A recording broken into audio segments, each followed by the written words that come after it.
one. And it's live.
This is Leicester Till I Die TV.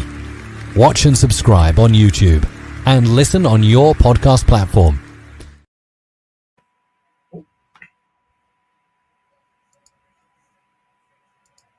And here we are. Good evening, everybody. Good evening, Craig, who's in the chat, and good evening, Wayne, who's in the studio. Well, not in the studio with me, he's in his studio. But hello, sir. How are you? I'm not too bad, Chris. I've been skipping along today, doing things, and even when something goes wrong, it doesn't really matter because it's we won a game of football, didn't we? And we kept a clean sheet. Yes. I mean, yeah. Yeah, it's just, I don't know. I mean, I'm just shocked, I think. Everything was right. Look, I know. I went mad at in the pre-match over the picking of a certain player, which I still think he is a total and utter waste of space. And I won't have anybody tell me otherwise. I didn't like him when we signed him. I got to like him because I thought, well, yeah, he's doing what he's doing, which is coming on late and maybe holding the game up or getting a few free kicks. But he's not doing what I want of a number 9. But at the end, I had to eat humble pie. I went from absolutely calling Gary Rowett a ham sandwich to at the end, he was a Black Forest Gatto. Yeah, and that's football for you, isn't it? It's like, yeah, are you? I mean, in the Prem, he outperformed Daka, to be honest. And for his money during that period, I think he paid, £1 million a goal. Yes. But he's coming to the end now, and this is his last stint at Leicester, isn't it? Yeah. So why are we still picking him?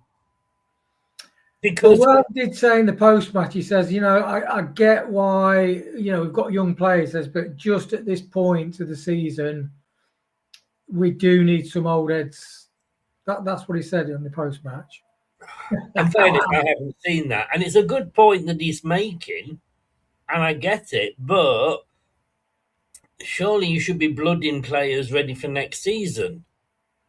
Yeah, that's been Tom's a thing that's really cheesed Tom off all season. Like with Aluko, why chuck him in against Southampton? Was it against Southampton? It's such a big game. He should have been having 15 minutes. Same with Alves. If they end up going out on loan, just give them a chance because we weren't performing anyway. But I just think Marty was drowning and he didn't really have the balls to balls again, Chris. Talking balls again. Talking balls, aren't we? Yes. No, he hadn't. But then what manager has? We thought Steve Cooper was going to come in. We thought he's good for the youth. He's won the World Cup with the under 17. Yeah. That didn't go as planned. Oh, I mean, Armchair says there, don't go OTT. Bristol City were crap last night. And you've always got to look at it and go, well, yes, were they crap or did we make them look crap? I think they are the weakest side we've played in the last 4 games, but it does put into context what we did against Ipswich. Yeah, because they're a good side. So to limit them to 1 goal, it shows we've got the goods. But yeah, you can't go OTT. Bristol were the weakest side we played, but the half halfway up the table. So look, we'd have lost that. I'm sorry, we would have lost that possibly under Marty. And it does seem a bit silly to go OTT at times like this, but look, only a few weeks ago we lost. Well, it cost Marty his job when we lost to Oxford United. We only just were able to beat Sheffield Wednesday on the opening day. Bristol has still got hopes of getting into the play, although it looks very much like they won't. Yeah. So, it's we'll see what Middlesbrough do against them tonight. And yes, it was our best chance of a game. But look at the week before, well, not the week before. Look at a few days before. Norwich played us off the park. Yeah.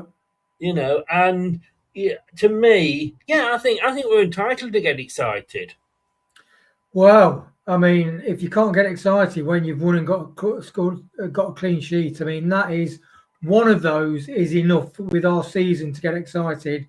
Two of them, and as Jim said, three, we saved a penalty. Yes. I mean, all right, then people will argue, as I did, it was a very poor penalty. But if it'd gone the wrong way, you wouldn't have got anywhere near it. So, look, there's whatever you say, something looks good or something looks bad. Are you going to the game on Saturday? No. Would you like to go to the game on Saturday with your brother? Yeah, probably. Yeah, probably love to. Yeah, I have to check with Brian, but yeah, stay on at the end, and I've got a little present for you. Oh, very nice. I was going to go to the Newcastle under-21s on Monday, but I had to cover some work. Somebody who does part-time work, and I couldn't go. I was up at 4 a.m. So yeah. I get what you're saying, Armchair, but look, when you've had a season as shit as we have, I'm sorry, if it had gone up front and AU would have farted on the ball and it had gone over the line, I would have celebrated. I think, we've got to take these things when they come along. And yeah, it shows how far we've fallen by the fact that that's what we're celebrating, But it was the best 90 minutes of football, I think, this season. And I'd said that about the Middlesbrough game, but I think it was better than that because of what entailed. And I'm sorry, I'm going to get excited, and you can't stop me. Yeah, and also, Chris, did we? I did not see us picking up 3 draws against that run of teams anyway, even before the win. So 3 draws, 1 loss, and 1 win out of the last 5 against decent opposition, which Bristol were the weakest. That is a good return. Very, very good return. And I don't know whether I'm going to try and find this image here, whether I pulled this up the other night. Just bear with me, callers. Your call is very important to us. Don't think I did a preview for it. One thing's for sure, Chris, none of these teams that we're around, none of them have any player that's in the top, 25 top scorers in the championship. Well, yes, there is that to consider. Bugger, now I don't know where I have put it. I know where I put it. But we've got to look at the scores tonight because we are still, I know it's in our own hands, but we still have got to look at the teams around us and think, what are they going to do? Because it will affect us. I mean, look, as you can see, we are out of the bottom 3 as it stands. But if you're going to if let's say Oxford get the win, it's going to put them above us on 38. And we'll be down then we could end up back in 23rd because, again, if West Brom beat Southampton. Now, I don't think West Brom will beat Southampton, and you're going to be covering that game. And Oxford and Blackburn, maybe a draw would be good enough, but all that excitement and hard work. So I could, by the end of this show, not be excited. You could be back in the doldrums, Chris. It's that emotional roller coaster. The reason why we love sport. It is. It is. Yeah, but I mean, we were getting excited that that we've only got -7 goal difference. I mean, that's where we are, isn't it? Yes, and I think you could look at that and go, well, although we haven't got a number 9 that can score prolifically, other players have been chipping in obviously a lot, but hopefully, Mr. Rowett is going to sort the defence out, which he looks to be doing. And look at there, Yeah. I did this for the review show. The first 4 games on the right under Gary. And the last 4 games, now I didn't do under Andy King because that would have been unfair. So I did it under Marty. Now, as you can see, we've now got a win on the right, of course, but I haven't got the 5 games for Marty, so I'm not sure what his thing was. But when you look at Marty, he beat West Bromwich Albion, which is a team we should be beating at the moment, shouldn't we? I hear you both to Jeff Stelling and Chris Kamara. Unbelievable, Ben. Unbelievable. We got a draw with Wrexham, but we lost to Oxford. Coventry, okay, you could say we're probably going to lose that. But Stoke, Middlesbrough, Ipswich, 3 points from 3 games. I'd have taken that if you'd given me that at the start. Yeah, and even the loss against Norwich. I mean, like Grant said, I think we're just tired. And that's why we need to rotate. But Norwich I think they are the informed team in the league. Yes. They started from a super low position. Very impressive, Norwich. Kept the ball really well. I thought it was a super tidy foot. The thing is, Norwich have always been a good footballing side, haven't they? They've always been a good footballing side. Yeah. I mean, we all laughed when they got ex-Rangers boss Clement coming in, and yet look what he's done. I have to say, I'm getting a bit worried about you, Wayne. Why? You were gushing about Mr. Rowett in the group chat earlier, saying how wonderful. I do seem to remember you falling in love with Marty when we first signed him. Yeah, same with Ruud van Nistelrooy, Chris. He follows a pattern, doesn't it? And one thing I do, I think, I don't like Chris. He's so negative and pragmatic. But then what happens is, eventually, Chris goes, told you. Yes. Well, what can I say? #skip. Hey. Hey. But no, it was just funny when I was reading that. I'm thinking, have you just copied and pasted it and taken Marty out and put Gary in? But what's interesting as well, Chris, but with regards to those scores, is the fact that we have got a clean sheet. And like the pundits say, that if you can keep a clean sheet, you're at least going to draw the match. At least going to draw it. Yeah. Well, that's what I said. Any manager that is coming in worth his salt needs when you come in, 75% chance that your predecessor's been sacked. There's a bit of, he may have retired. He may have walked out on the club and gone for another job. Most of the time, it's you're coming in because somebody's been sacked. Why is it that your predecessor been sacked? Because you've been losing games and you're not doing very well. Why are you losing games? Because you're conceding goals. So whoever comes in, first thing you've got to do, I always say, is sort the defence out, because that's why you've been losing games. And as you've just said, if you're not conceding goals, you're not going to lose games. Yeah, 100%, Chris. 100%. And as well, Rowett did say, actually, after one of the games, he says, when he says we've not had a clean sheet, I think he says, is it 17, 18, whatever many games? And he says 29 games, I think it was. And he says, look, the players need to take ownership of that. He says, if that was me, I'd take that personally, that we have not kept a clean sheet. So he's stuck to his word. He's obviously impressed on the players, and he's got them to get a clean sheet, which is phenomenal, really. Yes, it was. And you know what, as well, when you've got your manager as a defender and your assistant manager as an ex-defender, you bloody hope you're going to keep clean sheets. Mind you, You would also hope when your manager's a striker, you're going to score goals, and that didn't really work out well, did it? Hashtag rude. Oh, really? You know what I mean? You know, the manager was the guy that got 10 in a row. Our striker was the guy that got 11 in a row, and we couldn't fucking score.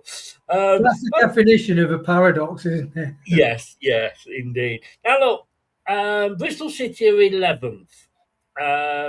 I think before last night they were actually 9th. No, 10th I think they were. So they've dropped one place. But they are a top, or still are a top half team. They've won one of the last 5. They have lost the other 4, but Leicester City. would you have? I mean, I went 2-0 to Bristol City, and that was mainly because AU was in the squad. But I just, with the form of the season so far, if you weren't a Leicester fan and you were doing a prediction league, you would have probably predicted that Bristol City would have beaten us. Yeah, and that's what Tom's been doing all season. We've been sort of predicting scores with a heart. Yes. Tom's been more, and some people in the prediction league, when they've not used a heart and they've been realistic, they've probably got it right, because you're spot on, Chris. You would not say that Leicester, and that's the thing, we did not look like we could beat anybody unless they're in the bottom 3 at one stage. And even that we struggled, didn't we? So, and that's the reality. We couldn't score goals and we couldn't keep a clean sheet, and that's the recipe for losing games, isn't it? Yeah. I mean, look, I said on yesterday's show, one swallow doesn't make a summer. And, yes, I am getting overexcited. It is only one game, and it'll probably mean nothing if we go and lose to QPR. But I've had so little to cheer about. It's the first time I've worn a Leicester shirt in 4 watch-alongs. Yes, exactly, Chris, and it does suit you. Oh, thank you, sir. That's the thing, Chris. I mean, we were devoid of any hope, weren't we? It was looking bleak, to be honest. Yeah. It was totally. And I was not looking. I said, had we lost that game last night, I would not want to be bothered doing a watch-along on Saturday. And look, I have let Tom do. I know he does most of the commentary now, but I just didn't want to do them. I went to the pub with my daughter and her boyfriend. I went out to see my granddaughter. I go on holiday, anything, and I'm thinking, normally we going, well, Leicester have got 2 games this week. Maybe I shouldn't go away. And I'm like, fuck it, I'm going to go away and enjoy myself. And even that, you even started painting your fingernails, didn't you, Chris? Just to desperately find anything to do. I washed my hair, and look, I haven't got any. You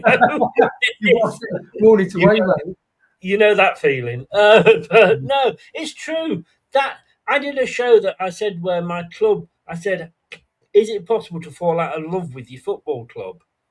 And I think it is. It doesn't mean you stop supporting them. And I think as well, Chris, with sort of social media, you can, it's like laughter's contagious. So why do we all laugh our heads off when we go in an audience and watch a comedian? Because it's contagious. Fear is contagious. And so is that dejected feeling. And if you're around other fans that feel like that, it can actually be quite demoralising, mate. So yeah, I get that. And especially when football's important to you as well. Yeah. And I've got to say, when you're sat in a well, not just in a bar, but when you're sat in a bar that is totally open because it's so warm and the sun's shining through and you lose, it's not quite as bad. It really isn't. But no, Rowett has just said the headline here is "A win gives confidence," says Rowett. And it can provide a platform for further successes. It is all about confidence, isn't it? It is, and I think what's interesting is the settled back 2 centre backs. No way we would have saw that at the beginning. Well, we were calling for Nelson, weren't we? Yeah. And Napoli was had a couple of real scary moments, either passing to the opposition or not controlling the ball, and the penalty and that. But shows you that Rowett believes in sticking with people, and when you do that, sometimes the rewards are really high. And I think that they played really well. And although Ben Nelson gave away the penalty, I still like the way he bravely comes out and tries to break the attacks further out. So we do get annoyed at people that give away penalties, and some more than others. Hashtag Chowdhury. I mean, they do seem to give a lot away. But if you're playing in defence, I mean, it's very rare that you get a striker give a penalty away. no. Because they're not there basically. So yes, he did that, but at least he was there making an effort to get back and do it. And as Prashant says there, I think we're getting more optimistic in general as things are starting to improve. The flag wavers are out at the Kassam now, guys. We're not doing a watch long as in commentary for all these games. So Wayne will be watching West Brom Southampton because obviously that affects us. I'm watching Oxford Blackburn because my mate's an Oxford fan, and if they don't win today, I can laugh at him. Tom's got friends down in Oxford. He has. Yeah. He has a soft spot for Oxford. But we'll also be keeping an eye on all the scores tonight. So don't put any other scores. We still don't want any spoilers. Any spoilers will see you removed, just as if it's a normal watch along. I have to say, at the Kassam, there is quite a lot of empty seats still, like at the King Power. Right, yeah. I mean, sometimes that is typical in the ground, isn't it? Everybody's chatting, having a beer, and having something to eat in the concourse. But I think it's also the cost as well. Yeah, it is a lot of money. It is. I think if you got a season ticket, it's about half the price of a general match going ticket. Yes. Yeah. My players are coming out. I don't know about yours. Nearly. Right. Mine are just walking onto the pitch between the flags. Okay, so go on then. As we want West Brom to lose to Southampton, don't we? 100%, Chris. 100%. But what do you want from Oxford Blackburn? That's difficult. I think a draw, really. I mean, thing is, if Oxford were to beat Blackburn, let's have a look at all the possibilities here. Because, like I say, with West Brom Southampton, we know we just want a West Brom win. With Blackburn, Southampton win, you mean? Oxford. So Southampton. Sorry, yeah. With Oxford Blackburn, so if Oxford win, that gives them 38.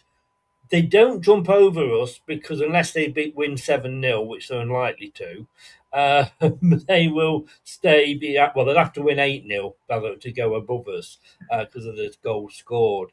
But so that's sort of a good thing if they win, and it keeps Blackburn within touching distance for us. They're only 1 point ahead of us. But if Blackburn win, that keeps Oxford down still below us. So I'm torn, to be honest with you. Oxford have drawn 2 and won 2 in the last 6. In fact, they've won the last 2 games. Oxford have, so they have turned things round. Yes. Yes. So yeah, that is interesting. Yeah. I just don't know. A draw is ideal, Chris, isn't it? A draw is ideal. I think the draw would be the best for us. Yes, because I still don't think that it would put Oxford United on 36. Yeah, and Blackburn Rovers on 40. And we'll look at our running a bit later on and just see how. Because I don't think we've got a bad running. Just two difficult games between now and the end of the season. The running's good for us, isn't it, Chris? Yes, that is the saving grace. We're just having a minute's silence or applause. I'm not sure which, because I haven't got my headphones in. But I think there was a Oxford player a young Oxford female player that passed. Right. Well, West Brom playing 4-4-2. Whee! Yeah, but that Matt Bloomfield has really helped Oxford turn things around, isn't he? So He has, in fairness. Although, wouldn't it be funny if Gary Rowett kept us up and Oxford went down? yeah, it's funny when you get towards this like 10 games or 14 games. It's amazing how you get a couple of teams that go on a good run, don't you? This lady, they're going to have a minute silence, so you may kick off before me. It's Amelia Alpin, Oxford United ladies. 16 she is. Oh, I mean, it's no life, is it? it is. It isn't, and it just when you hear things like that, it puts things into perspective, doesn't it? We love sports. It is just a game at the end of the day, isn't Yeah, it? that's tragic, Chris. That is, yeah. I don't know the circumstances. I'm going to be honest with you, but there we go. Yeah, So preference agrees, Chris. Blackburn, Oxford draw, and West Brom to lose. yes, yeah, I think that would probably be if Colesberg did midweek football games. That would be, that would be the best one, wouldn't it? But R.I.P. to Amelia Aitken anyway. Yeah. And her family are there and everything. And it's been observed amazingly well by even the Blackburn fans and players. Um,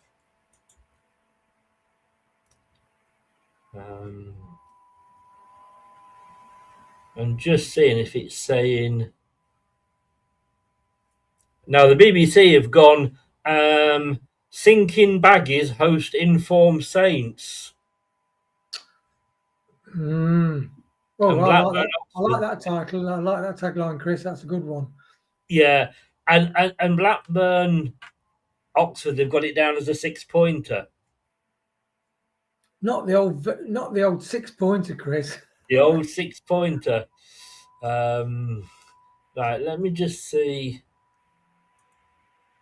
I mean, Southampton, they've won. Wow, they've won 5 out of, and drawn 1 out of the last 6. So they're having exactly the same run of form as Coventry. Because Coventry have had that wobble, but they're settled back down now, haven't they, Coventry? Yeah. The other games,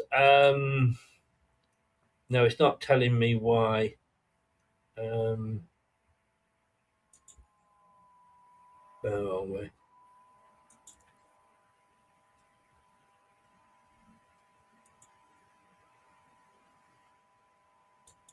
Yeah, we're underway. So it's Oxford. I mean, they've only just kicked off. We've got Birmingham QPR, Middlesbrough Charlton. I mean, that kind of affects us as well because Charlton aren't away from us. They can be catchable. Norwich, Sheffield United. I think both those are safe, to be honest with you. Then, of course, Oxford, Blackburn, West Brom, Southampton, and Coventry, Preston. Isn't it funny when we looked before the match, we thought Charlton are out of it. We will never catch Charlton. Whereas get 3 points and the perspective changes. I know. This is it. It's very it's tough at the bottom, isn't it? Charlton are still in it, you know. I mean, they've got 45, but you know that's only a win and a draw away from Blackburn. Yeah, we've got to play down. Got clattered within the first few seconds. Oh, she was a goalkeeper. A goalkeeper. 15. She hadn't turned 16. 15-year-old. That's awful, Chris. That is truly awful. She collapsed during a game.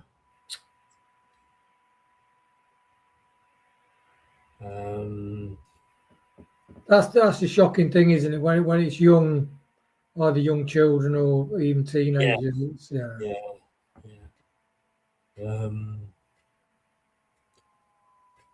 Playing in a junior Premier League game against Fulham at the club's training centre when she collapsed on Saturday afternoon. when you come to think you've got children and grandchildren, it's just yeah. And when tragic things, we always think of the people we love, don't we, our family? Yeah. yes. It's amazing when the Queen Mother died. I was at work and my boss picked the phone. It came through. We were all working when we heard, and she picked the phone up and just said, "Hi, Mum. Now, nothing. Well, I just wanted to talk to you. It's Yeah. like that. So anyway, the only game that I say is an 8 o'clock kickoff is Coventry's game. Yeah, And they're against Preston, who have once again, I think, did you call that, Chris? They always fall away. always do. Like Bristol City have this year. But I Yeah, mean, when we played them the first time, they're up there. Everson doing well. I mean, I know he's out injured now, but very nice of you to say, Prashant.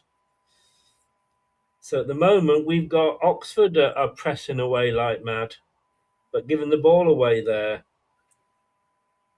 Now Tom they really can't. he's got links to Oxford, but he actually likes the way they're playing, doesn't he, Tom? At the minute, he really Yeah. likes attitude. Yeah. Really Well, they had the attitude that we never had. Yeah. We didn't have any attitude at all until. Yeah, I was impressed when we played them. I was impressed with them.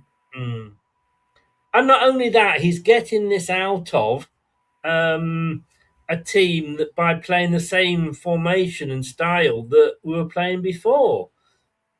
Yeah, amazing when you get a manager that is able to manage people, isn't it? And get better. It is. More, And you are more willing to put the effort in when you get on with your boss. Well, if you feel listened to, isn't it? Sometimes they might ask you to do some things you don't want to do, but if you respect them because you think they're not either trying to ride up, but like put you down or take credit. They're just nice people. It does make you go the extra mile, doesn't it? Yes. Someone like that. Yeah. And that's what Raul comes along. It comes over as somebody who appreciates the players he's got, actually. Yes. The moment it's been. That was a chance for Oxford. I mean, Blackburn haven't done bad under O'Neill. Yeah. It's interesting to see when O'Neill, because he's got a playoff coming up, hasn't he? World Cup playoff with Northern Ireland. Yeah, that's the thing. That's the definite conflict of interest, isn't it? That is just. And the thing is, you need to be planning. You need to be aware of who's. He must have a really good support network of eyes and ears on the ground at 2 different places, because he's got to be getting feedback all the time. Yes, yeah. I mean, I'm just checking when their game is. I mean, he's done it before while he's been at Northern Ireland, so they're obviously happy with him doing it. Yeah. Just when's this? I tell you what, it's all Oxford, and they're on here. Oh yes! Oh no! Oh, that should have been 1-0 to Oxford then. Really? Lovely move. Broke down the right hand side, Jeff. Kicked it, played the ball over. Unbelievable how we missed that. And he was there, and oh no, it might have been good defending actually. Let's have a look. It went through. Oh. Yeah, it could have been a good defensive. Right. Yeah. West Brom nearly scored actually from a long throw. These long throws, Chris, long throw, headed backwards, goalkeeper tipped it over the bar. They're coming back long throws, aren't they? Well, I think Arsenal beat a team 2-1. Was it who did they beat 2-1? And basically all the 3 goals were set piece goals. No open play goals. And that's what, who is it? Who was it? Thierry Henry, one of the main pundits. He says, "I'm disgusted. The state of football is terrible. Where's all the flair players gone?" Wow, right. Just going to say, this is what Now, this is what Blackburn has signed up for with their manager. So the manager at Northern Ireland. Oh, there's been a goal. There has been a goal. Birmingham are beating QPR 1-0. They need it, don't they? Because they've fallen off big time. Well, I think it was Armchair was saying earlier. It's a crossing on a bad cross from Blackburn. I think he said earlier they've got a lot of injuries at the moment, QPR. So again, might be a good time to play them. Yeah, because Birmingham lost the previous 3 games, so they are desperate to. Because they that's what's his name? What's his name? Right, so it is Chris Davis. That's right, who is second in command to Brendan. Yes, the manager. Yeah. I mean, I have to say that Birmingham again have fallen off the cliff a little bit, haven't they? Yeah, lost the last 3 games, Chris. They're really struggling, to be honest. Yes. I mean, there was talk at the start of the season that Davis might go if they don't get things right. But then they went on a good run and went up to the into the playoffs. And a lot of people, I wasn't one of them, but a lot of people thought Birmingham would get in the playoffs this season. Yeah, it's a lot though, isn't it, to come from League One? I know Ipswich did it, but I mean, no. Well, actually, Wrexham look like they might do it as well. I mean, what a cup game, that Wrexham game! Wow. Apparently I didn't see it, but apparently they hate VAR now. Yeah. Oh, I tell you what, at the moment, Blackburn are defending like Leicester. Is the fact that anything that's coming in, they're just really under pressure. And Oxford, that was a bad ball forward, but they're just getting in the way of everything and sticking the foot in the way and booting it clear. I think Oxford have shown their intent from the outset. I mean, Paul said here, Oxford have been the best team I've seen between us lot at the bottom. Possibly, but they needed that all season, and of course they didn't have it under Rowett, did they? No, they didn't. It's funny, isn't it, how manager changes. I mean, look at Spurs. I mean, my. Sorry, he choked off my drink then. 5-2 yesterday. If we stay up this year, we could be. I think I nearly put a bet on Man United getting into Europe because they signed all the players. It took them a while, and Maguire's playing really well for Man United at the moment. Yes. And I wanted to put a bet on, but I never get round to betting that Spurs will go down, and I think they are going down. I mean, I've got to say, I wanted them to win the Champions League because I just think it would be funny that the team that finished one place outside the bottom 3 wins the Champions League. But yes, they could go down. I mean, this new manager, I mean, what the hell did they find him? Tudor, isn't it? Tudor. I can't remember. I'm just worried that Top sat there going, I don't fancy this manager. Yeah. It seems like if you've got a crisp haircut and dressed a bit spick and span like Maresca in his check jacket when he went walking into Seagrave, you get a job. And Mood and his polo necks. Yeah, polo neck. I mean, I bet some people went out and bought polo necks, in support of him. Yeah, can you imagine anybody doing that? Can you imagine anybody going out and buying polo necks, Wayne? I know. Well, Neil did, didn't they? And I thought, come on, let's get in the groove. Let's get in the Ruud van Nistelrooy groove. The trouble is, it was a groove. It was right on the road to nowhere, wasn't it? Yes. Oh, I tell you what, this is. It's reminding me of the second half against Ipswich. Right. Arsenal drew 1-1 in the Champions League earlier away at Leverkusen. But yeah, they've got it all sewed up. And Arsenal, they were qualified a long time ago. There, because the teams that are lower down, is it from 8 below? They've got to qualify. They've got to play knockouts, haven't they? Yes, yeah. Mm-hmm. Hi, Clibbo. How you doing, mate? Hope you are well. So we're just covering the 2 games. Well, we're looking at all the games, but just and laughing at Spurs. But looking at the games that sort of affect us Quite interesting, really, because normally I'd have it on it being the background, but it is two games that really does affect us. Mm. And looking last night, I mean, Stoke were 2-0 up and it finished 3-3, Stoke 3, Ipswich 3, and they got a 96th-minute penalty, Stoke. Wow. You've got, because Ipswich were the comeback kings, weren't they? They were. Yeah. They were, you know. How are you, Clibbo? Were you happy after last night, mate? If Blackburn lose, we could go up. No, because they're still a point ahead of us. They're Yeah. on 39. They're on 40 now. I'm guessing they're on 40 now. I haven't got a table that updates. I can get one. But I'm guessing they will be on 40 now.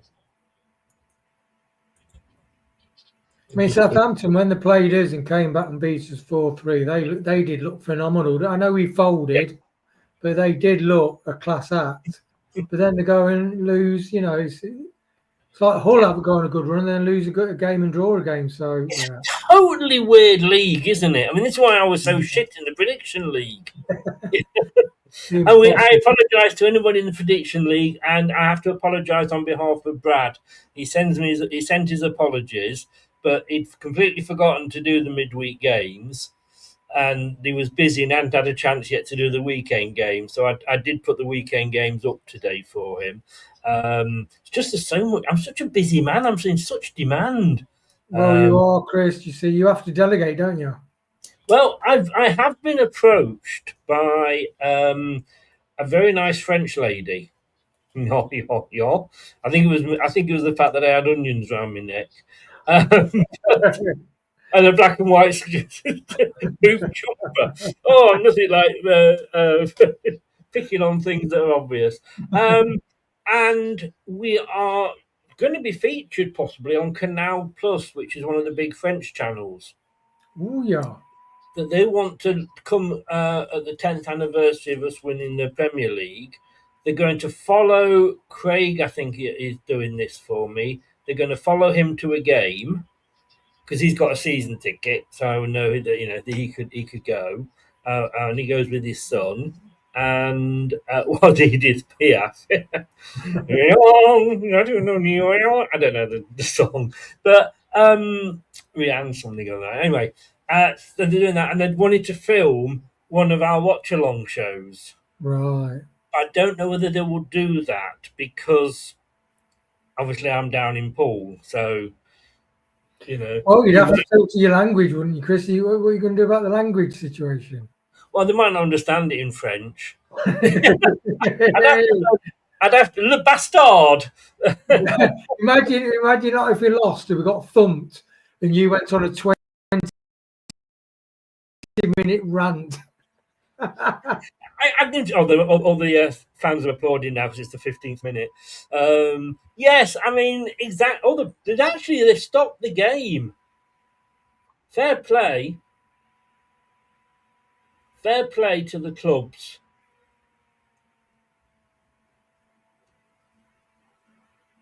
Not seen that before.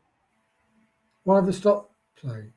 Well, she was 15 when she died, wasn't she? 15 minutes. Yeah. So they had the minute silence before, which was impeccable. Now they're having, I'm guessing, a minute's applause. But the game's actually stopped, and the game's now just going to restart. It was a throw-in, and I think because the ball went out, the referee was able to stop it, and the referee and all the players were stood there applauding. I've never seen that happen before. No. Nice. I think it was a very nice touch, and I think this is because I don't think clubs are. There is a gap between the club and the fans, and I feel this at Leicester. We used to get a little bit a cake on the chairman's birthday. Bacon butties if you're going on an away trip and you got up early. We know beers and what have you. But it's not that club anymore, is it? No, that was Vishai was a very He was a serious businessman, but he'd got a cheeky side to him, hadn't he? Yes, he The has. human side. So he liked having a laugh, and those things, they're just like really thoughtful things to do. Yes, yeah. I mean, obviously, the whether they can't afford to do it now or not, I don't know, because you've got there's a lot of money to give, because it was Top who actually said, if we get promoted, I'll give everybody a beer. Right. And that's why we had to. He stuck to his word. You know what I mean? Although if you were a bit cheeky like me, you did go around and get a couple, because there was different places around. So they stamp your hand, and he just went, rubbed it off. I went up to the next. A bit. I don't know. I've not had one. You deviant, Chris. Wasn't just me. It wasn't just me. But so I'm still 0-0. Oh, You see, like on Police 5, they've got a photo of you like that running away. Yeah. We've seen this man. Yes. Last seen with a bottle of beer in his hand. Yeah. Yes. Well, you one of your most common sort of. It's almost like a human meme. Is Yeah, I see that's I think that might have been Eric Morecambe that did that. Yeah. I'm a bit annoyed because I haven't put any ciders in the fridge. So Chris, we coming up to the warmer weather. You've got to get your game sorted out. and I've only got a couple left as well, so I'll save those for Saturday. So I'm on the water now. But yeah, so it's 0-0. Birmingham, the only goal came after 6 minutes. Robert scoring for Birmingham at home to QPR. Everything else is 0-0. Coventry obviously have now kicked off. They only kicked off at 8 o'clock, as you can see. No, interesting. We were talking about the manager that's going to have to, with Blackburn, manage Northern Ireland and then Blackburn at the same time, and what's going to happen at Blackburn when he goes off to manage Northern Ireland. Well, I can tell you that they will have to win a playoff semi-final against Italy away on the 26th of March. And then if they beat Italy, they have a playoff final against either Wales or Bosnia, also away on the 31st of March.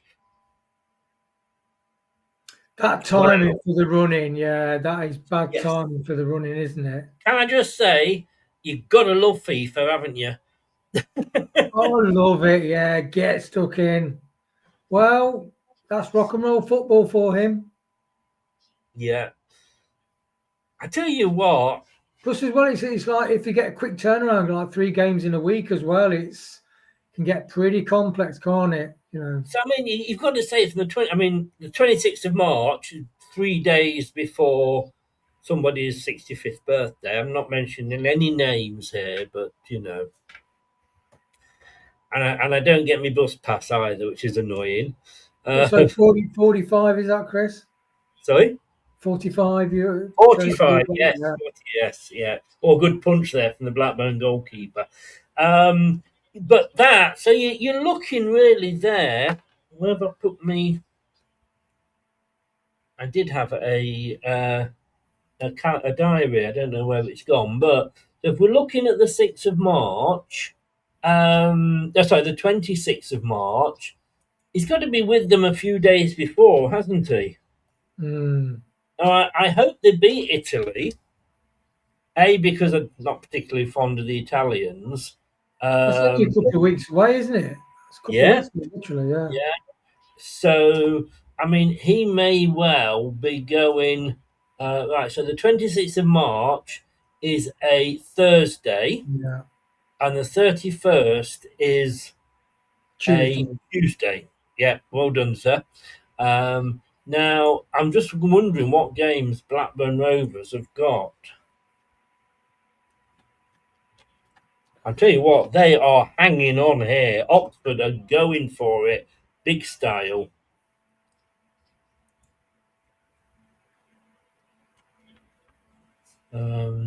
21st of March, they're playing Middlesbrough.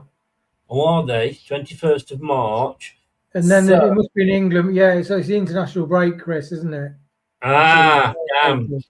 Damn and blast it. Yeah. Damn. Hate you, FIFA. FIFA giveth and the FIFA taketh away.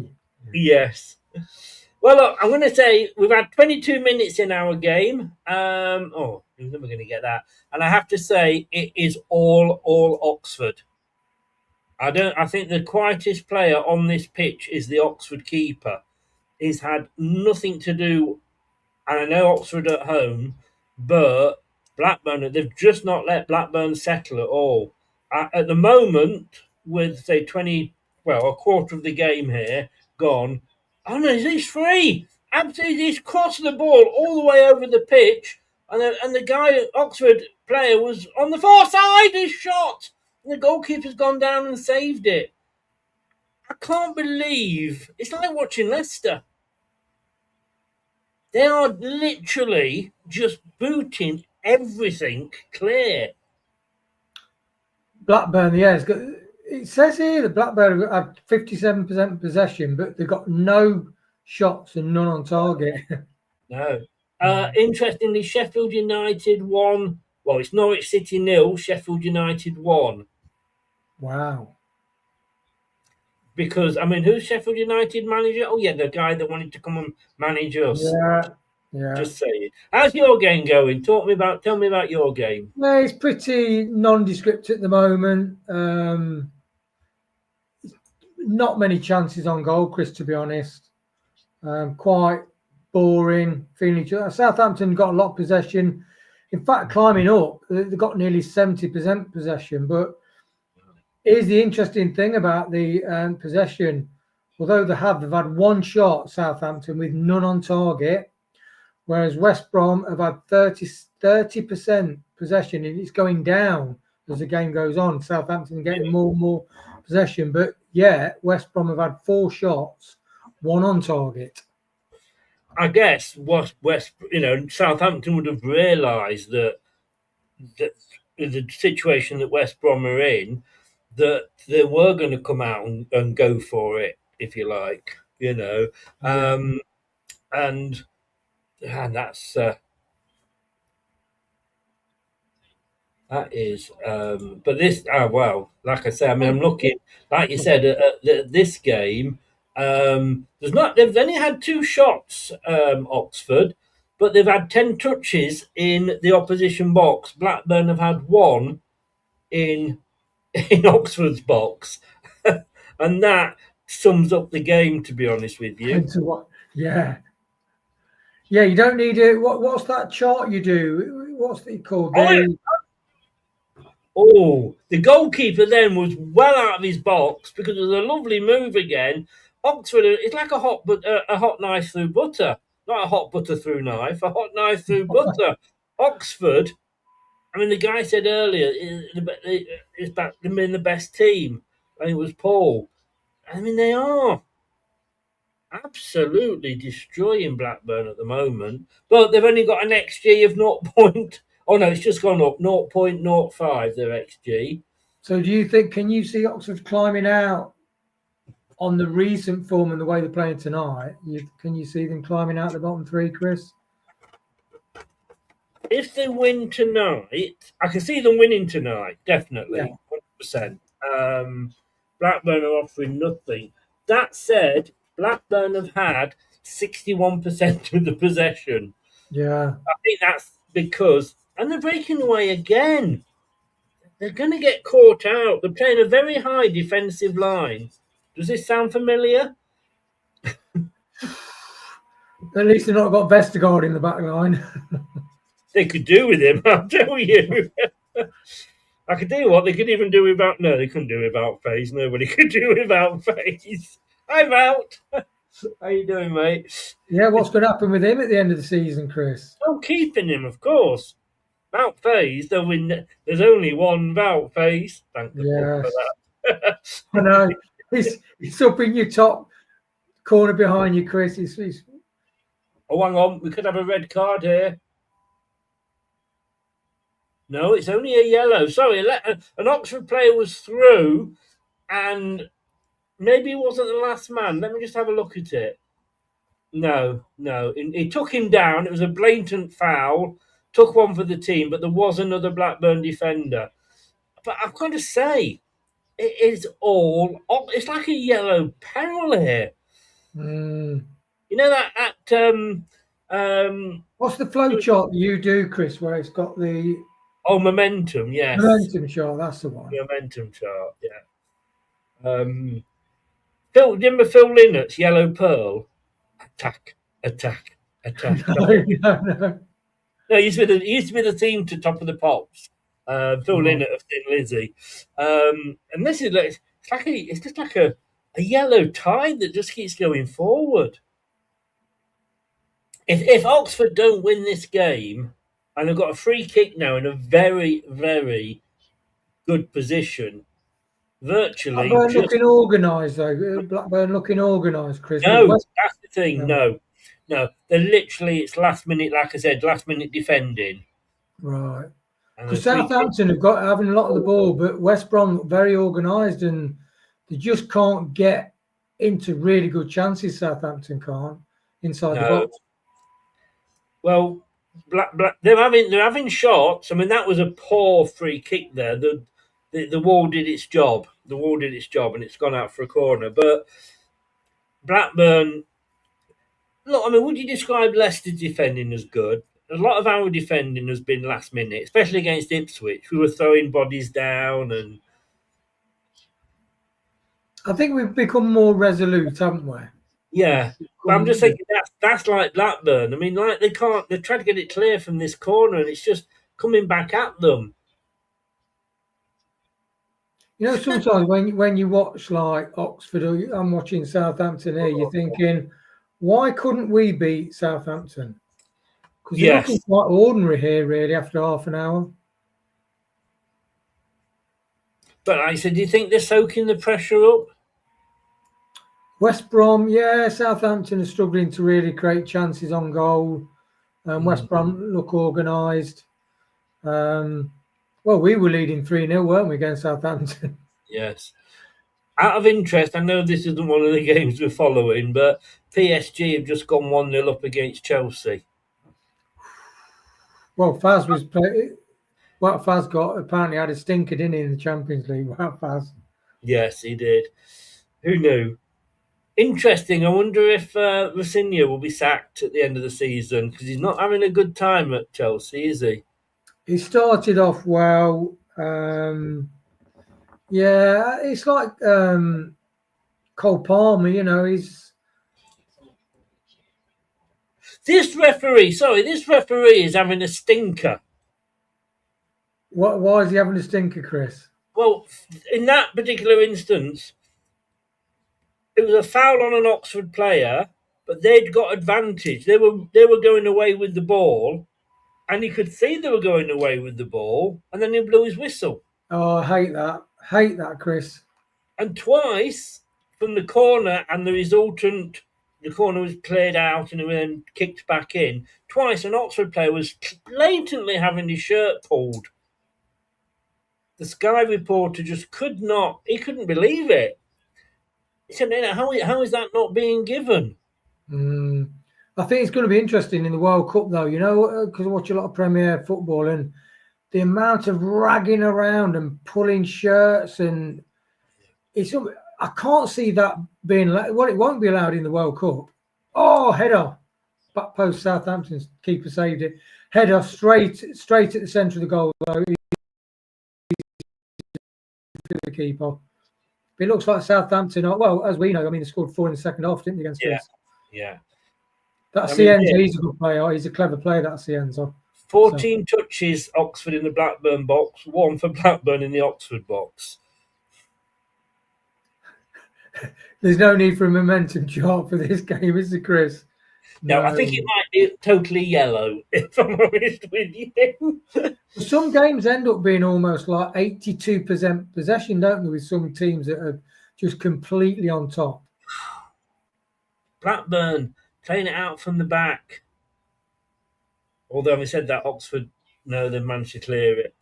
I mean, if you saw the momentum chart for us against Ipswich, I mean, it was literally 95% Ipswich. Oxford are coming in. Oh, it's side netted. What's he done now, the referee?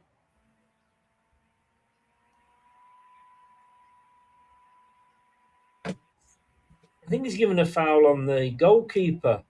Comes over. I mean, the goalkeeper went up for it. Goalkeeper went up for it with the striker, and it was a 50-50.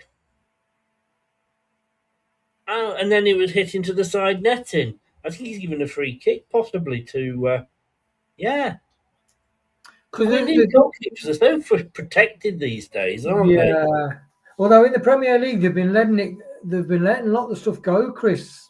You know, the physical side now. Wow. I mean, it's good. Because it normally is in this league, aren't they? But yeah, we have a goal. Coventry at home to Preston. Guess which way that's gone? Oh, let me guess, Chris. That's such a difficult question.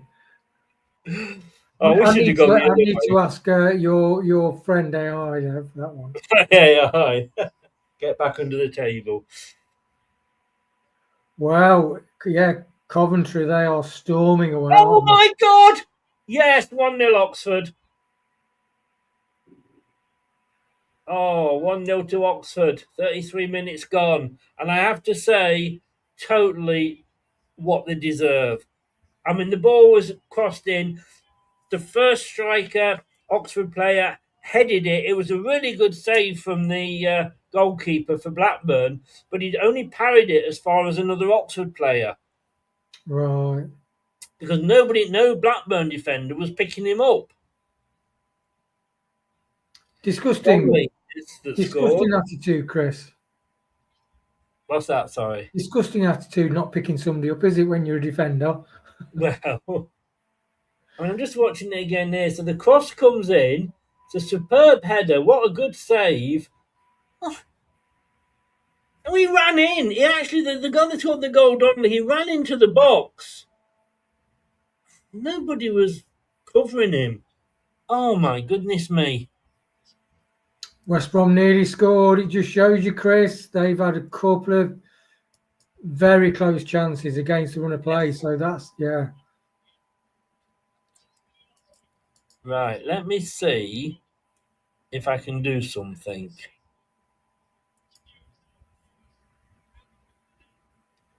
So, in no more, 34 minutes gone, Oxford 1, Blackburn 0. And I have to say, that is no more than they deserve. They absolutely dominate in this game. So that's interesting. If they win this one, as you said, they'll have won the last 3 games on the bounce. Mm. And they're level on points with us, aren't they? They are. Yeah. What I'm going to do, I'm going to try. Imagine beginning of the season, somebody says, "Oh, I can see him a crystal ball, and you're going to be neck and neck with Oxford United." And we go, "What to get in the playoffs?" Yes, exactly. Oh, right. I'm going to try this. There we go. That kind of works, doesn't it? Yeah. I need to move us around at the top, I think, don't I?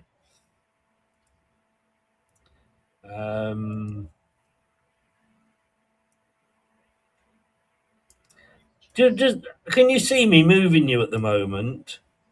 No. No, I mustn't do anything until. There we go. Hey. Perfect. What I need to just do now. I mean, we all know who's bottom, don't we? Yes. You know, and they could have a 15-point deduction next season. I mean, talk about kicking a team while you're down. It's a bit awful, isn't it? That doesn't. Anybody who loves football especially such an historical club. And you're thinking, yeah, give Any them. club really. What good? I mean, I didn't realise, right? The owner of a football club, as in Chaziri, is actually owed 25%. Oh, Real Madrid have gone 1-0 up against Manchester City. Champions Yes, League not going very well for England. yes. English. Let Pep have a meltdown. So Chanziri has caused all this trouble, but he's put 60 million quid in. So if you go into liquidation, the creditors get 25% of whatever it is. And that means Chanziri will get £15 million from whatever owner comes in. And Mike Ashley, who is one of the potential bidders, has said, I'm not paying Chanziri £15 million. Quite right for him to say that. And so he's been refused a chance to bid. Right. How silly is that? That Chanziri, with everything, oh, I know he's put 60 million quid in, but Blackburn. Oh no, they're actually making a game of it now. How typical is it of Blackburn to, of the EFL to agree to those rules to protect somebody that's just ruined a club totally? Yeah, that's what sort of smacks of being shittily run, isn't it? Yeah, To allow this situation, Chef Wednesday, other clubs getting in trouble, all the PSR mess, and then you got the fact that it's well known that the Premier League and EFL don't really like each other. They're two separate entities, yeah. which has led to all the fiasco of Leicester City and all that sort of thing, isn't it? It's just, Yeah. and even when we got relegated, Everton, if they were docked points during that season, we wouldn't have gone down. Even No. with it, so yeah, it's just a mess, Chris. A lot of other sports organisations have got all this stuff sorted out. Wow. It just seems we couldn't, organise the proverbial piss up, could we? But there we go. Southampton are not really creating that much, really. They've had a couple of late tame chances, but they've had a couple of headers straight at the keeper. And West Brom are very organised. They're just struggling to break them down. Do you think West Brom have done the right thing in sticking with their temporary manager? No, I don't think it'll be enough, Chris. I really don't think it'll be enough. I think they're going down.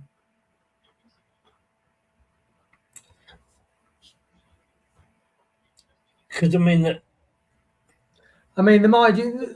Oh, West Brom. You know what? West Brom have had 3 really close chances, and that one was a volley. Foul throw. That's a ridiculous foul throw. But got away with it. Somebody flicks it up and somebody volleys it. It just goes wide of the post. But that's the most obvious foul throw I've ever seen. Like when he went like that, chucked it down. It's just ridiculous. I know. It's funny how these professional footballers all of a sudden they do a foul throw, and you think it's such a basic skill, isn't it? Yes. Offside for Blackburn. Why have Blackburn only now decided to start playing? Well, because they're probably hoping for a draw. I think they're playing well, probably, but they were just all over.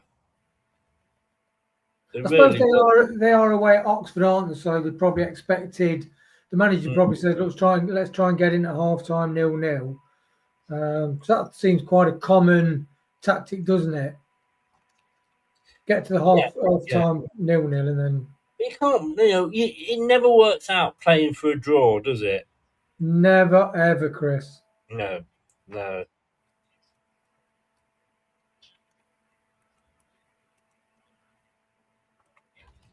So When you think West Brom could go down, remember the Jeff Astle days? They were really good time weren't they, West Brom? Yeah. Was it Asa Hartford as well? I think he. Oh God, yes. Yeah. Yes, Asa Hartford. I mean, when you look at some of these teams, there's been some big teams out there, hasn't there? Yeah. Blackburn, Like you said, Blackburn. Blackburn, Burnley, yeah. SAS, remember SAS? Sutton and Shearer. Oh my God, indeed, yes, yeah. They were a great strike partnership, weren't they? But that was the original. Do you not think that was the original? Buy in the Premier League, because Jack Walker came in and absolutely threw, because he just sold Walker Steel, which was his company, he just sold that to British Steel, and he was and he loved Blackburn Rovers. Yeah.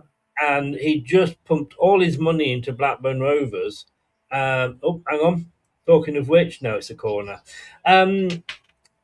He loved them, but he was the one that started. I know Clough did the first £1 million player with Trevor Francis, but he was just buying players for ridiculous amounts of money, and that's what started it all off.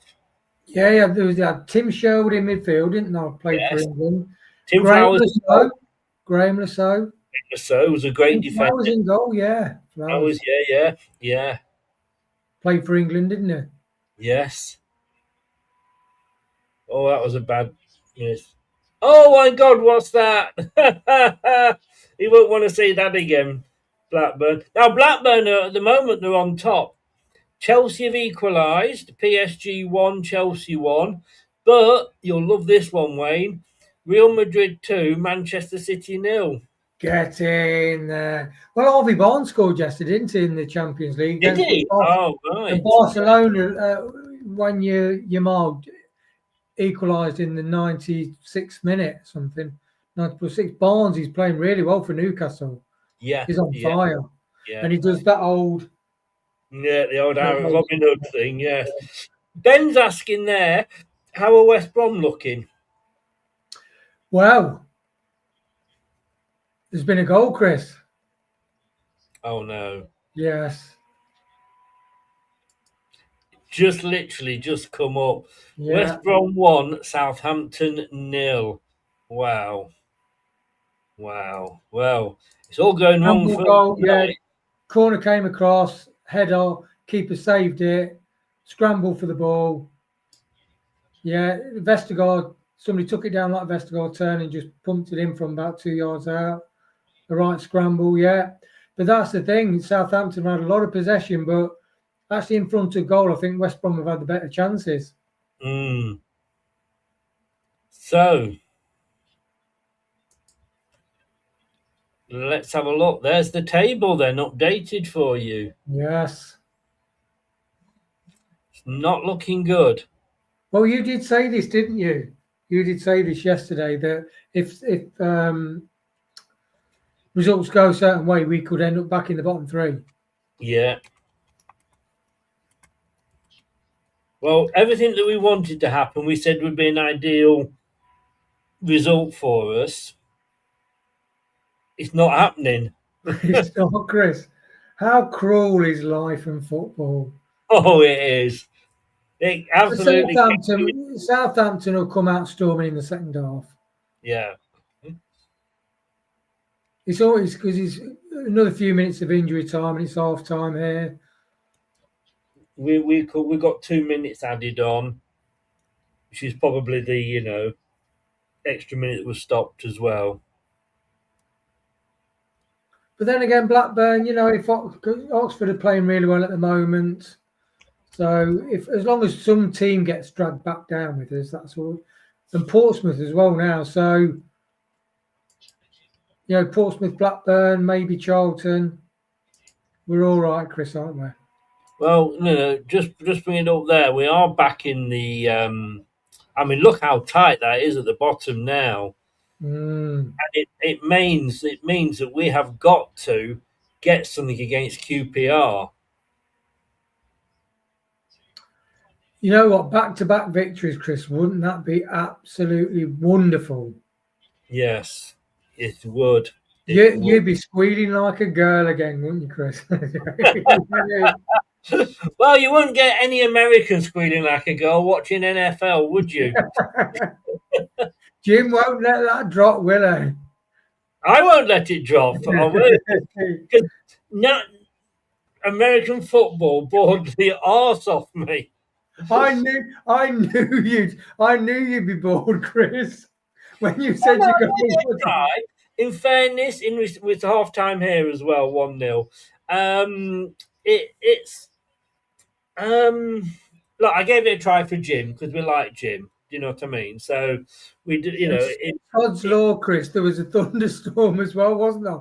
Thunder and lightning to stop the game, so it made it even longer. And I'd forgotten it was on, and everything happened in the first half. Nothing happened in the second half. But there you go. Bodo Glimp are beating Sporting 1-0. They've had a good campaign, Bodo Glimt. They have, haven't they? Got to give them credit. Didn't we play them in the Europa or something once? I think we did, Chris. Yeah. Yeah, I think we beat them though, didn't we? At home they do better because I think they're like up past the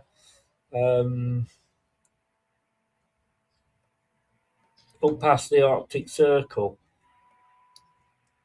Yeah, that wouldn't be a nice place to go, would it, in the winter? Oh, it's not so bad when you're on a cruise ship because I've done that. Have you? Yes, I've seen the Arctic Sea. There's a thing that when you're going past that. There's a little thing on an island. Well, I say an island. It's about the size of a table. This bit of ice, and on the top of it's this thing that says Arctic Circle. So you know when you're going past it. And then depending what they do, we had to kiss. You have to do something when you go past the Arctic Circle, apparently. And we had to kiss fish. You got something blue on your nose, and then you had to kiss a fish. You know, it was all of it silly, but it's all what about being on holiday is all about, isn't it? I've got visions. When you said you have to do something when you pass the Arctic Circle, I thought typical Chris, you're going to say sorry.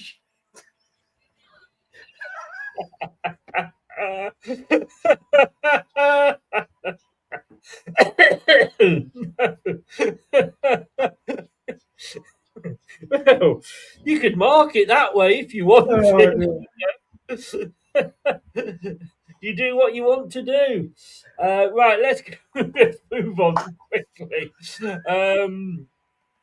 Birmingham half times here. Birmingham City 1, Queen's Park Rangers 0, Middlesbrough 0, Charlton Athletic 0, Norwich 0, Sheffield United 1, Oxford United 1, Blackburn Rovers 0, West Brom 1, Southampton 0, Coventry 2, Preston North End 0, but that's only got 37 minutes on because they kicked off at 8 o'clock.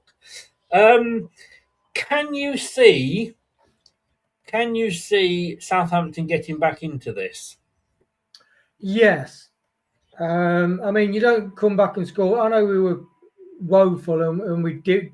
That was a period when we did folding, when we came under pressure. And obviously the manager told them to do that. But they scored 4 goals against us. They are a good footballing side. But they'll have to come out for it. They'll have to go for it. And the thing is, they've been playing nice football, Southampton, but they've been struggling to get in around the box to create really good chances. I mean, Southampton are in 8th at the moment as it stands. If they can get and say they win 2-1 or 3-1, they'll still be below Southampton. They'll still be below Wrexham, who aren't playing, I don't think, this week. But they will go above Derby. So that and the form is good though, Chris. They've won 5 and drawn 1 out of the last 6. So I'd be surprised if they don't give it a right good. Well, they've got to give it a right good go, haven't they? Yeah, no, they have. They have. I mean, here, my God, I mean, I've got to say, for the first, until that goal was scored, it was all, I'm just showing it again. I mean, Oxford, oh no, it wasn't, that was a different one. Oxford are passing the ball around like Brazil. No wonder they're playing in yellow. The passing is absolutely unreal. I mean, that was a pass from the centre circle down to their equivalent of Fatawu, who took it down brilliantly and got it in, cross into the box, a low cross. But then when they conceded, Blackburn decided to, we need to go for this. But up until that point, I wasn't surprised when Oxford went ahead. Let me just put it that way. It's funny, isn't it? Now, they've only had 33%, well, nearly 40%, 34% possession, Oxford, but they've had 9 shots with 5 on target. Yeah. Yeah. I mean, do you think Oxford are playing like they're in the bottom 3? No. Yeah. I've been very impressed with Oxford. I've been very disappointed with Blackburn until again, a bit like Leicester. Why start playing when you're 1-0 down? Yeah.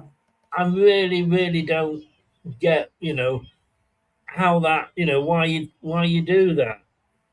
So you can see why Tom was really impressed with how Bloomfield's got Oxford playing, can't you? Really? No, he has, in fairness. I can, and he has got them playing well.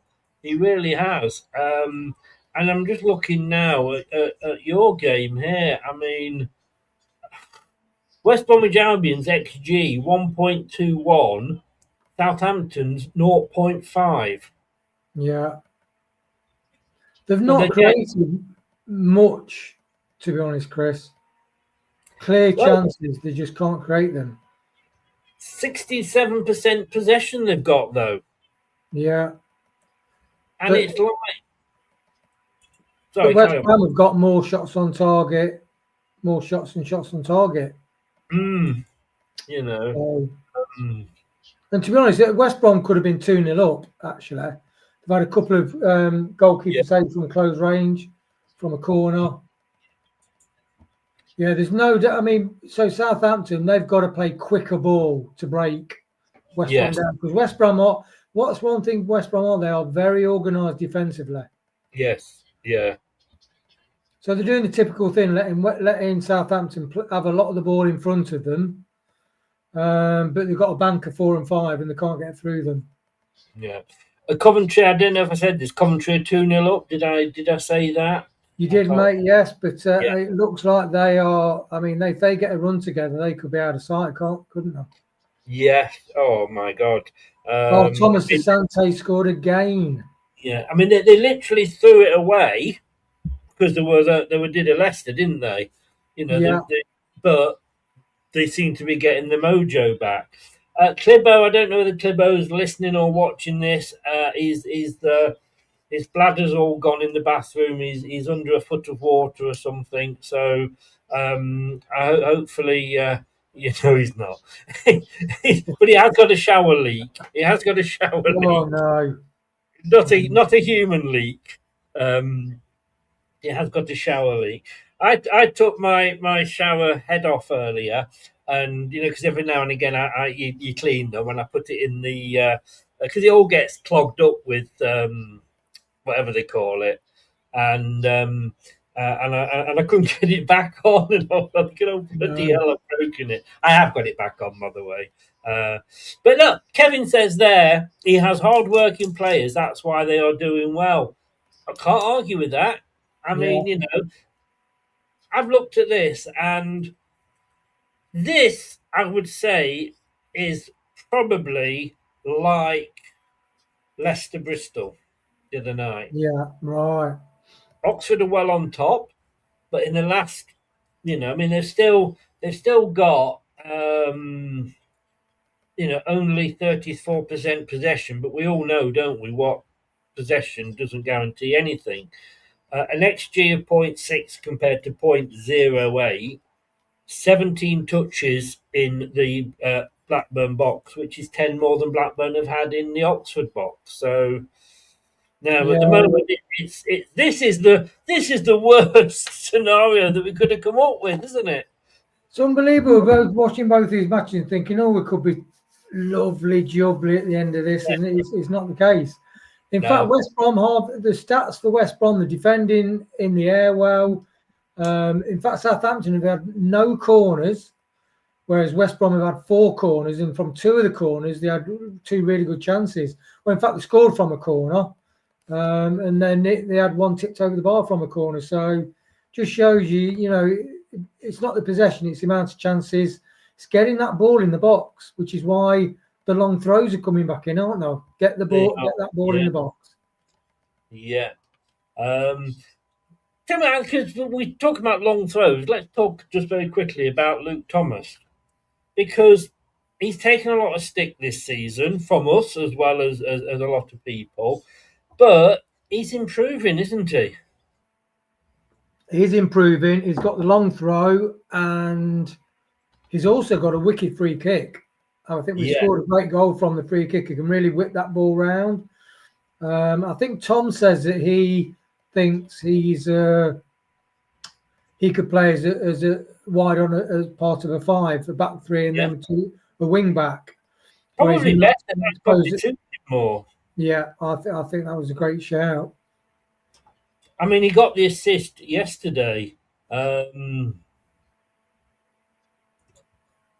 just having a look here. Blackburn Rovers points after falling behind.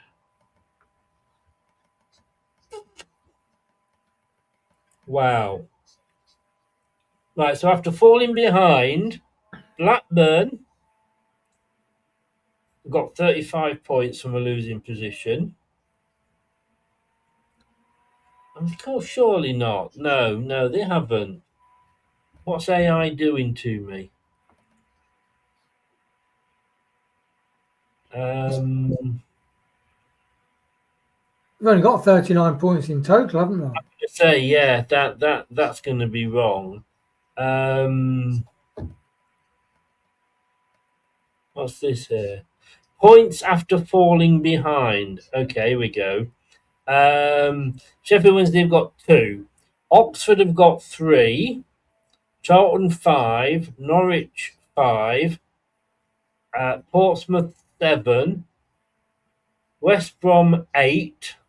Blackburn Rovers 8. Leicester City 10. Wow. God, what did we do at I could not have done these shows before the dawn of the internet, Well, it's like AI. I mean, AI is so useful, isn't it? I mean, I was pricing a job, and the only one thing AI got wrong was it got wrong the wrong way around, square footage. So it's like how many square feet is in a square meter, and it's 10.67 or something. But it had the wrong way around. I thought if I priced it that, I'd be doing the job for pennies. Yeah, well, I use AI quite a bit, as you know, for the stuff on the station. And I mean, AI designed that logo for me in the top right, because of course I rebranded about a month ago, and my team's coming out now. So yeah, I rebranded about a month ago, and they did all that. They do have a trouble if you ask for a particular size. You have to give them the size in pixels, and they do. Also, I do find that they they do sometimes not get exactly what you say. If you ask for more than 2 or 3 changes, it can't do it. You've got to ask for 1 change at a time. And I've actually found myself, yesterday, I was typing, they said, "Oh, I've done it for you." I said, "No, you haven't. For fuck's sake, 3 times I've asked you to do this." I'll have a conversation with them. I signed up for this AI back about a month ago because you got a free month, and then I got then it said, right, and after the end of the free month it's 20 odd quid. I mean, no, it's not, because and I said, ask the AI, and they said, no, you've signed up for the business account. Are you a personal? I mean, yeah, I'm just on my blah blah blah. Oh no, you clicked the wrong one. He said, what you should do is I've done this. He said, so what I'll do is, he said, I'll cancel your contract, but you'll still get the free month. And I'm talking to it like it's a fucking human being. Well, you are literally like describing a conversation with an actual person. Yes, I know. And it's like, I go like, and I said, will you store this? So I've got it as a template. And as long as you don't delete that one particular thing and keep going back to that conversation, they'll still have it. And he said, "Oh, do you know that's a good look for Leicester Till I Die." That has that will really go. No, yeah. it didn't. Yes, it does. It goes. Is that in type word or actual voice? No, it's all typed. Oh, But if I'm doing something for LTID TV, it comes back and says, "Oh, that's really nice. That will fit in so well with the theme for your channel." And I'm like, wow. and I Wow. go, and I actually found myself saying, "I'm sorry for swearing at you." It goes, "No, I understand how frustrating these things can be. No, Yeah, no, you need to get it spot on." And I'm like, for fuck's that is sake. just, yeah, to be honest, what you used to have to, in the old, lot with Google, you Googled something and then it directed you to a site. Whereas with AI, it produces the information there and then, doesn't it? Yes, I mean I don't tend to use it so much because if you use Google, like I've just asked Google then, and it gives you AI at the top. But I generally use it for the art and what have you. You know, like my ham sandwiches and all that. Yeah. And we've kicked off for the second half here. Um, but yeah, and I'm talking to my son's 30 this year, and he is and yeah, probably was Prashant, and he's an architect. And he said, like, architects, there used to be people that did architect work that would work out all these different bits. It wasn't the actual architecture itself, because that still has to be done by a human, but it was creating images from what you wanted and what have you to make, so you can see what it's going to look like. So AI does all that now. So they're all going to lose their livelihoods. Oh, Yeah. Blackburn nearly got one back straight away from the corner in the second half here. Do you know what's interesting, Chris? Like we could be chatting with you and you might have set up an AI avatar.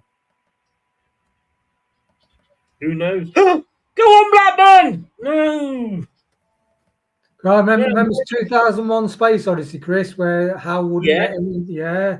yes. Yes. I tell you what, Blackburn have come out doing to Oxford what teams usually do to us, and for a minute and a half, and they could have had 2 goals. Wow.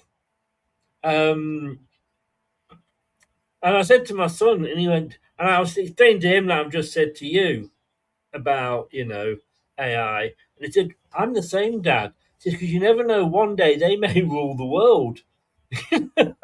Yeah. Like the Terminator says, I want them to know I've been nice for them. I say at the end of it, I go, oh, that. And I said, that is brilliant. Thank you very much. And it comes back and says, you're most welcome.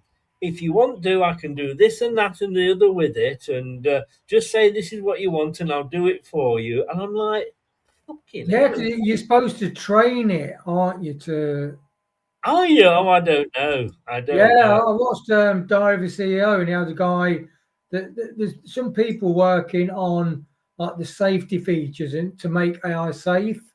Okay. People who used to work high, I mean, super technicians. It used to be with Google, and he said, "Oh Yeah. yeah, so you got AI. What you need to be doing is say AI, what do you how do you suggest I ask you to do this?" So you're Oh, actually asking it, what's the best way to ask this question? I want this. What's the best way to ask you in order to achieve this? Yeah. So the real thing with AI, you've got to teach it how to help you. Yeah. well, this one here, it was done. I've saved that as one of your go-to. This was for the radio station. One of your go-to DJ Foz poster templates. So in future, if you say something like "Do me an artist of the weekend poster for," I'll automatically use comic stroke glowing border poster style, 70s retro disco psychedelic background, band caricatures with you included when needed, big headline at the top, your standard radio branding layout, all ready to keep your show graphics looking consistent and professional. Fan Dabby Dozy template officially logged in. Prashant said, if AI ruled the world, do you think they will be doing a better job than our current leaders? Yes, probably, yeah. Deep Although, philosophical question, Prashant. yeah, just remember Terminator. Let's not get. Yeah. Well, But no, what's funny, you could be getting AI, say, AI, what's the best chat up line for this? There's a girl I'm interested in at work. What's the best chat up line? She works yeah. in the design department. I tell you what, because obviously I do the radio show as well. and I'll say to it, I want a jingle. Can you come up with a jingle? This is my radio station. This is my show. These are the times, and this is going to be the section. So it might be like Rush Hour Crush or, on this day. And it comes back, it gives you standard ones, comic ones, serious ones. Oh, it's just. Now then, Oxford tried the second. No. It's all right having that, but then you're losing the fact that you could spend 3 or 4 hours doing it and editing yourself. Yes, yeah, it saves me a lot of time. Yeah. And this. Wasn't that a song? If I ruled the world, every day would be like the first day. Oh, that was If I Ruled the World, wouldn't it? Yes. Yeah. Oh! Oxford there. Shot, but it was straight at the goalkeeper. No changes to any of the Somebody's got a score. Terry Butcher head bandage on, Chris. Oh. It's a classic look. Is that West Brom or Southampton? Yeah, West Brom. West Brom. Oh. But yeah, it is totally like. And the problem is when I use ChatGPT, but there's a lot of other different ones. I tried Grok, but obviously there's the trouble with Grok with people using it for the wrong sort of images, as you know. But it's pretty useless anyway, if I'm honest with you. ChatGPT is the best, and if I say, because I asked her, well, can you do me a picture of Susan Whelan fighting John Rudkin? And it said, no, I can't do that because they're real people. Fair enough.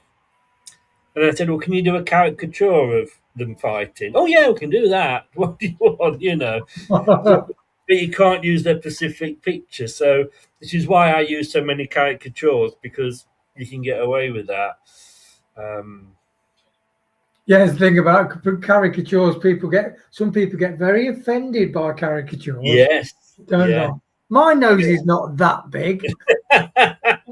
Tell you what, it makes me look more beautiful. Yeah. But no, I just find it very good, very helpful. But once you delete a thread, then it deletes all your images, or what you've asked it to do for that specific image. So if you start one that was saying like, I want you to do the breakfast show, and then you delete that, you've really got to start all over again. One thing you don't want to do when AI is listening, go, oh, you stupid wanker. Well, I sworn at it. I said, for fuck's sake, what are you doing? I'm really, really sorry. You're quite right. You should get this perfect. When it's your branding, you do need to get it just right. So don't you worry. He's talking to her.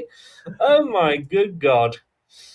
Also, Prashant said his students use AI. Yeah. Do you remember the thing is, though, when you see like a robot doing a sculpture, like a Rodin sculpture out of stone, you're thinking, yeah. In fact, there's a big thing with AI. I follow a guy called Rick Beato on YouTube. He's an old musician. He's interviewed Sting, Eric Clapton, all the Floyd, Led Zeppelin. He's got a brilliant thing, but he's really hot on AI in music. Right. Yeah. I mean, I tried to do a video, but it can't do videos for me. You can send me all the components to do it. I couldn't understand what he was saying. Do you remember Mud? Tiger Feet. That's right. I really love my Tiger Feet. And they had an album out called Mud Rock. Hey. Oh, yeah. I'm the fifth member. You are. Get you, Chris. Yeah. Did you know? You didn't know I met the Beatles once. Did you? Yeah, they were just crossing the road, and I was there. Oh, look at you with your ivies on. What's that saying on your cap, Chris? On my cap? What's that logo? It's Dorset Riviera logo. Dorset Riviera Radio logo. Kevin said as well.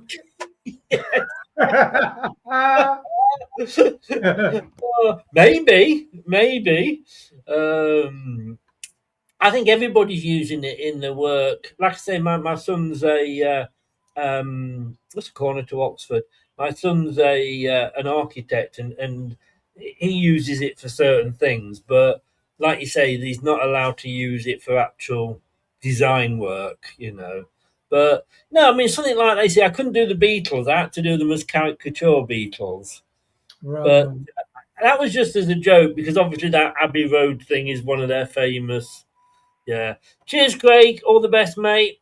Thanks for joining us. It's a bit of a silly one tonight, but Yeah. it's just to keep an eye on. I wish I hadn't bothered now. Yeah, it looks like Southampton had definitely come out with more intent.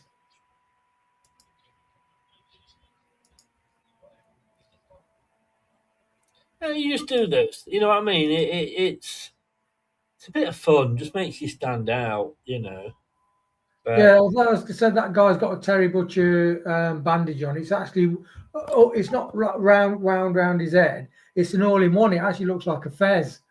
So when I see it, when I see it, I think of Tommy Cooper. yo, I love Tommy Cooper. Yeah. Oh no! Oh fucking hell! Blackburn fucking Rovers, what are you doing?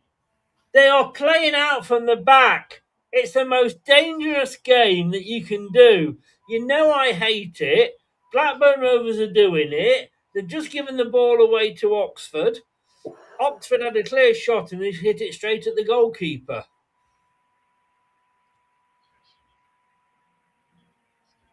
Blackburn has certainly improved. They've started the second half like they finished the first, but they've got to cut out those playing out from the back moments. They are well. We Faz used to be good at that, didn't he? In fact, Faz is looking on in the background there, and he's thinking, "Yeah, nice, nice. Chaos football." Now this is a good move from Blackburn here. They're cutting. Oh, they're defending in. Oh no! Again, straight at the goalkeeper. But they're defending in numbers. Oxford. Not saying that they're holding on to this, but the moment they can't get out their own half. Proverbial tales of two halves. That's a free kick. Yeah, it should be as well to Blackburn.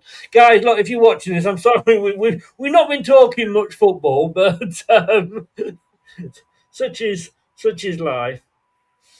So, do you think we're going to win the World Cup, Chris? Of course, we're not.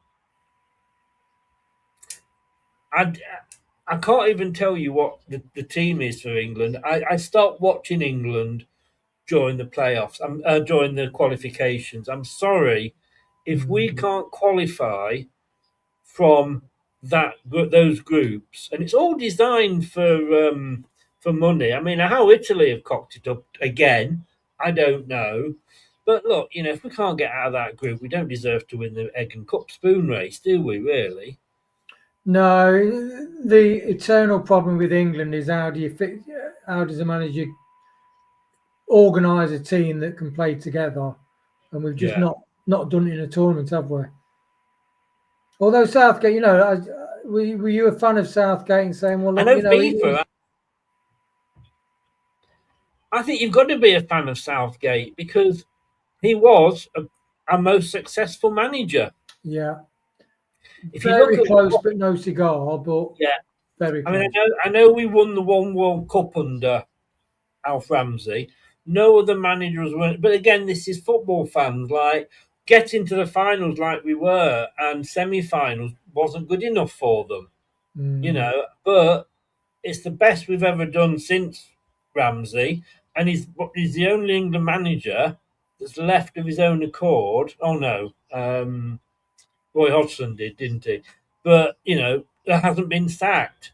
I was really but I mean FIFA was saying and UEFA was sort of saying, why are there so few fans at the not at the qualification games? Well, it's because they're fucking boring because they know they're going to win. England playing San Marino, they want to win.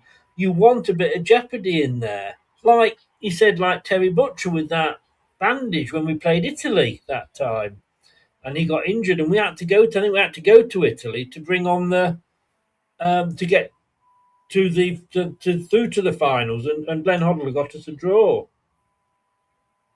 And Italian 90, that jeopardy in that tournament, that was a magical tournament. You had Toto Schillaci, who burst onto the scene, and he had, Toto Schillaci, you know what I mean? It's Platty rising against Belgium, Platty's overhead.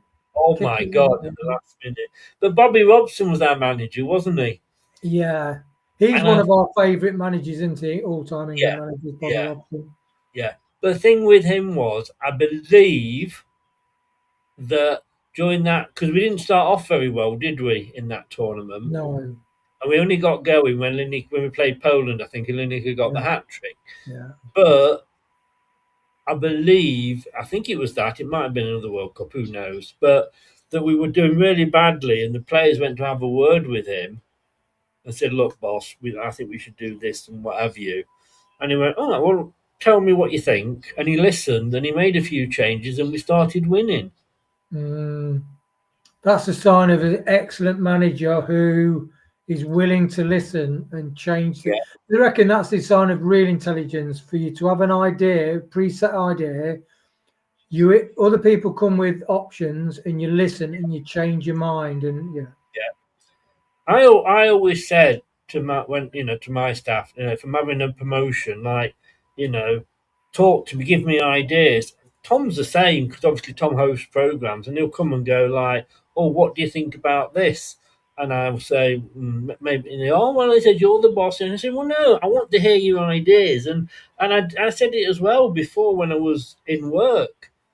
You don't, just because you're the boss, it doesn't. Oh, a long shot there from Oxford, well wide.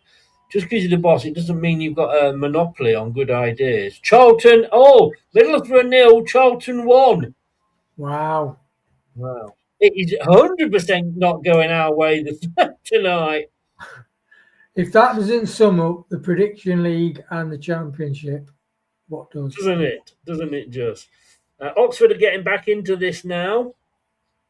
Half an hour and 28 minutes to go in this one. I can't at the moment see Blackburn getting back into it. They're like, nice. Oh, this is nice movement. That was unfortunate. Honestly, Oxford, I've really been impressed with them. They're dominating the game, it looks like, on the stats, Chris. Unbelievable. Well, 7 shots on target. Well, like I say, the end of the first half, after the goal, Blackburn were on top. Start of the second half, they were on top. But now it's Oxford again. And I'm just stumbling there, because you're 1-0 down, 28 minutes to go, you're in the fear of getting relegated, and you're playing out from the back. I just don't understand it. And now they've given the ball away, Blackburn. Now they're giving a free kick away. Suicide football, Chris. Yes. Not as dangerous as suicide chess, though. No, not at all. So West Brom, it looks like West Brom are I mean, they're resolute, West Brom. That's one thing. They're resolute, and by attrition, they create chances in front of goal from a corner, a long throw, because that's where their most dangerous chances have come from. Yeah. But they are very good defensively. They won't let Southampton anywhere near. They just snuff anything out where they're trying to approach and get into the box. Oh, an amazing up and over into the box. The goalkeeper of Blackburn came out and punched it. Now Blackburn have got a breakaway. I like breakaways. He chips it into the box. Oh, it was over the Blackburn player, and the other one didn't get it, but it had gone out anyway. Wow, that was unfortunate. Yeah, I'm just looking here. They've had less shots, less on target. Southampton have got all the possession though, but I'm guessing West Ham are happy for them to have that. West Brom even, yeah. What did I say? West Ham. I'm just You know looking. what Southampton doing though, Chris? Southampton were on the attack. They got pushed out wide, and then they recirculated. So from the left wing, they recirculated the ball all the way around the back to the right hand side. It's gone all the way back on a recirculation back to the left hand wing. The force of passing, yeah, it's that sideways passing football that isn't really getting any penetration and any good chances on goal. No, How did we let them score 4 goals against us? God knows. God knows. I mean, I'm sat here feeling a bit down, to be honest with you, because everything is going against us. And in fairness, in previous weeks, when we've lost, the other teams have lost as well. So, it's kind of been, that wasn't so bad. However, I'm trying to make myself cheerful. It's a free kick to Oxford now. Midway. Hold it together, Chris. You can do it. Hold it together. I'm holding my cheeks together at the moment. Oh, that's headed clear. Good defending. Oh, it's head tennis at the moment. It's up in the air. Blackburn can't deal with it. Now they have, and they put it out for throwing. Can you imagine if we'd lost last night? We would be on 35 points now. Yeah. And there's that 3-point gap. But again, psychologically, hey, Ahmad, how you doing? I mean, psychologically, that would just have been like a nail in the coffin, wouldn't it? It would have been awful. Nail in the coffin, kicking the nuts. Yeah. Coventry 3, Preston 0. Wow. Their goal difference. I wonder what the record is for the amount of goals scored in the season. Yeah. Although, in fairness, I think 12 of those goals came in 2 games. Yeah. They had a 7 and a 5, didn't they? Yeah, but we said, I think early on, because we went off to a good start, 1 or 2 fans sort of says, and we've not really got going yet. I think when we get going under Marte, we're gonna absolutely thump some teams. Yeah. They are currently, because obviously Middlesbrough are losing, they are currently 8 points clear of Middlesbrough. Yeah.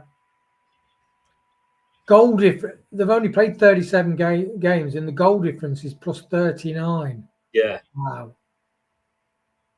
I mean, they've got 7. If you look at their score, goals scored, it's a corner to Oxford here. If they've got 77 goals scored, but if you take 12 off that's 65. Then, Middlesbrough's got 58. Ipswich have got 64. It's that 12 that makes it look good for Coventry. Yeah. I'm just looking. Let me just have a see what's going to happen with this corner. Again, it's all Oxford, I've got to say. At the moment, oh, no. It's going all the way over, and it's going to go out for throw-in. I actually AI'd what's the most goals scored in the championship season, but it actually gave me individuals. Remember Alexander Mitrovic? Yes. Fulham, wasn't he? 43 goals in one season. That's ridiculous. Yeah. Long throw here from Oxford. Headed clear. Headed up in the air by Blackburn. Can they get anything? No, it's going to go out. Oh, no, it's not going to go out. Oxford kept it in. Oh, past 1 player, past 2 players. Oh, and then he got fouled. Doing a bit of a fataroo there. Games this weekend out of interest. Where are we?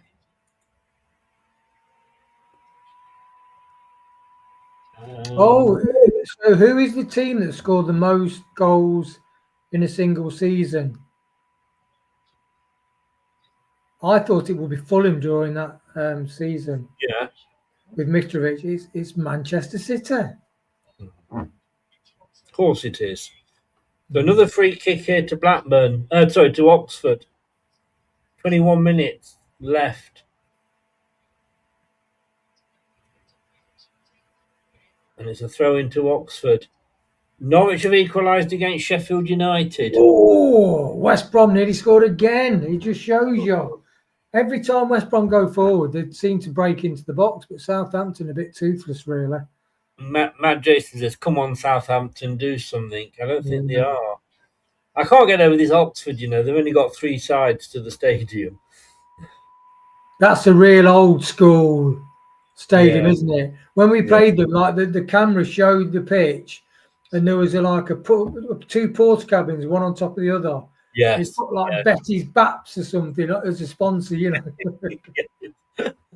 Petty's Baps. Is that just a dream that you've been having? There is actually some. I think one of the roadside cafes is something like that. Anyway. Yeah. Interesting. The games this weekend. Oxford are hosting Charlton. That's a 12:30 kickoff. We've obviously got Queen's Park Rangers. Millwall are hosting Blackburn Rovers. Millwall are doing well, aren't they? They're very well. Wednesday are at Ipswich. West Brom are at home to Hull. And Portsmouth are at home to Derby on the Monday. So, again, if we could get something against QPR and the result could go our way, looking at that. Yeah, they could. Hull, that's a difficult one for West Brom at Hull. But then again, I thought they were going to get automatic promotion, and they've won 3 and lost 3 of the last 6 games. So, yeah, let's hope the decent Hull turns up against West Brom. The Blackburn Rovers player is going absolutely bananas at the referee. He's given a foul against him. Some changes coming here.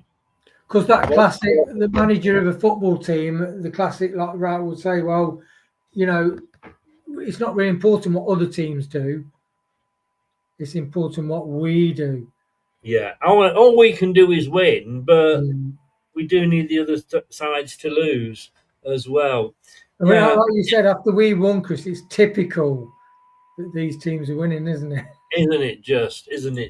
But at the weekend, I say QPR, a lot of injuries. We could get something, but there's some difficult games for our, the teams that are around us. Yeah, we've got a far easier running than West Brom, most definitely. Yeah.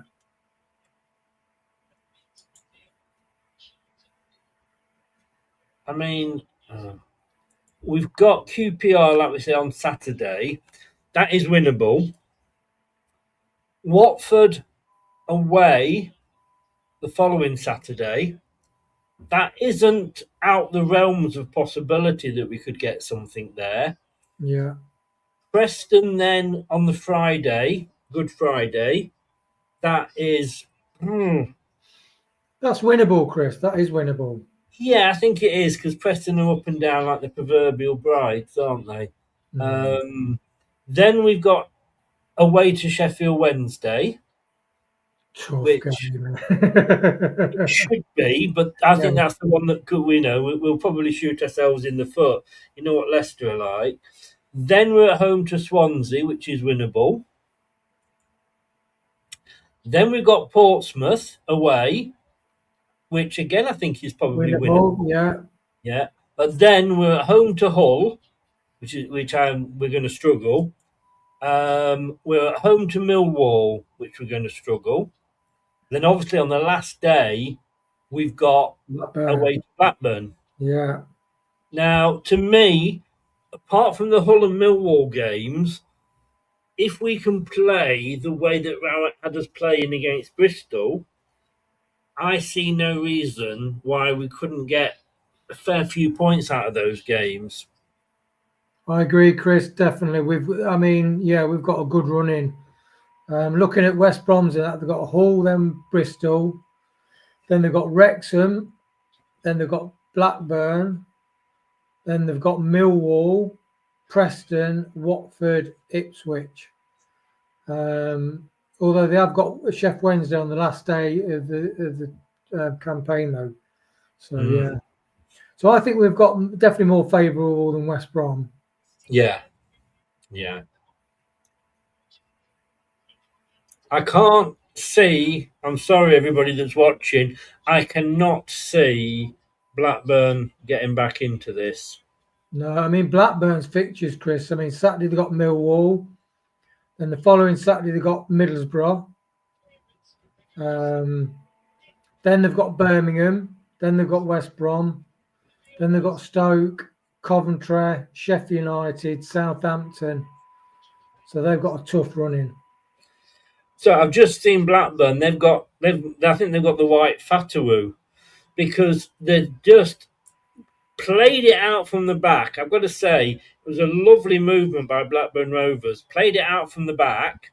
They could have just booted it upfield. They didn't. They played it out, kept possession, some lovely one-touch passing, ended up with one player, and then he decides to try and go past two. And of course, it didn't work, did it? I don't know. All the games where we've been frustrated with Abdul and Steffe, and as Jim said, his man of the match was Steffi Fatawu. Or Abdul Mavadida. Kind of annoyed me a little bit, that, because it's not men of the match. You know? I love it when he's sat around. They're very clever. I know the Americans have trouble understanding the Queen's English because they don't speak it. But hiya, Scott, how are you doing? It's all going wrong, I tell you. So we're doomed. We're doomed, Mr. Mannering. We're doomed. 13 shots for Oxford, 4 for Blackburn, 7 on target versus 1. I mean, you know, that tells you how the game's gone. They've had out the 90 minutes, they've probably had half an hour Blackburn. Right. And now there's 2 subs coming on for Oxford.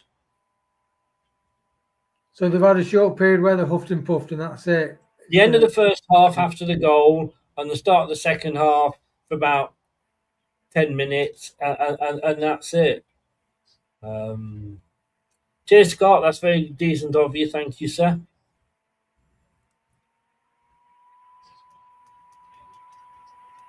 I remember. I'm giggling. Oh, very nearly. Southampton. West Brom nearly scored again. Oh, no. Yeah. You get me excited. I remember that's one thing West Brom can do. When they get an attack going, they do get into the box and get a shot off. Yeah. PSG 2, Chelsea 2. Wow. Isn't that crazy? The format of the Champions League now, it's... Oh, I don't understand it. I just think it's a joke, the whole thing. It's just designed for the big teams, isn't it? But I remember I did one of these, and there was 4 of us all covering it. It was the when we were looking at promotion or something, or we were going for the Champions League. And there was 4 of us in, and Anthony was covering Spurs, and he's an Arsenal fan. No, he was covering I think I gave him Arsenal. And funny thing was, I'd got the scores on a different screen, and of course he was sort of a couple of minutes behind. And it was very much like a Cammy moment. I said, and I think we've got a goal at the Emirates, haven't we, Anthony? He goes, have we, Chris? Oh, I've not seen. Oh, yes, now let's go. You know, it was really funny. He had to be there, I guess, is one of those things. But Oxford here, they're just sort of dominating so much. They can just take it easy now. Blackburn making another substitution. I don't see what Blackburn can do. If I'm honest with you. No. Same as Southampton, Chris. I mean, they've got 66% possession, Southampton. Yeah, but I mean the stats are so the West Brom keeper has made 3 saves, important saves, but the Southampton keeper has made 5. He's tipped a couple over the bar. So yeah, bit toothless Southampton, to be honest. Mm. Martin O'Neill, Michael O'Neill there, obviously the Blackburn temporary manager, not looking happy at all. No. His team have well and truly, of course, when he first took over, they got 2 wins, didn't they? Yeah. But he's not being happy with them. This will be 2 losses that they'll have had then. Yeah, I mean, the change of manager can work brilliantly, and it can be absolutely woeful, can't it? Yeah. It's I crazy. When we were 3-0 up against Southampton, then we lost 4-3. That's when Marty lost his job, isn't it? No, he lost it when we lost to Oxford. Right. The 4-3 was Andy King. Andy King, that's right. Yeah. And it's when you watch Southampton in this game, you're thinking they're coming. That just sums Blackburn up. Absolutely. I mean, they had a shot. It was never gonna. It was headed clear, and it fell to a Blackburn to a Blackburn player. They might need to get some fans on. They might do better. It fell to a Blackburn player. Just kicked out here, and he totally air kicked. Oh, I think he made contact. Now, whether it was spinning or not, that Daka would have been proud of that. I was going to say that. Will Chris mention Daka? Yeah. No, what? In fairness, because it was so Daka-esque. Yeah. I can't argue. He could actually have a definition in the dictionary, couldn't he, Daka? Yes, he Did could. Daka. Yeah. Do a Daka. Do a Daka.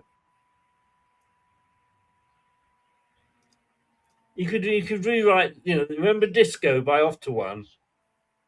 Give us a D. Disco. Yeah. You could almost do that for Daka, couldn't you?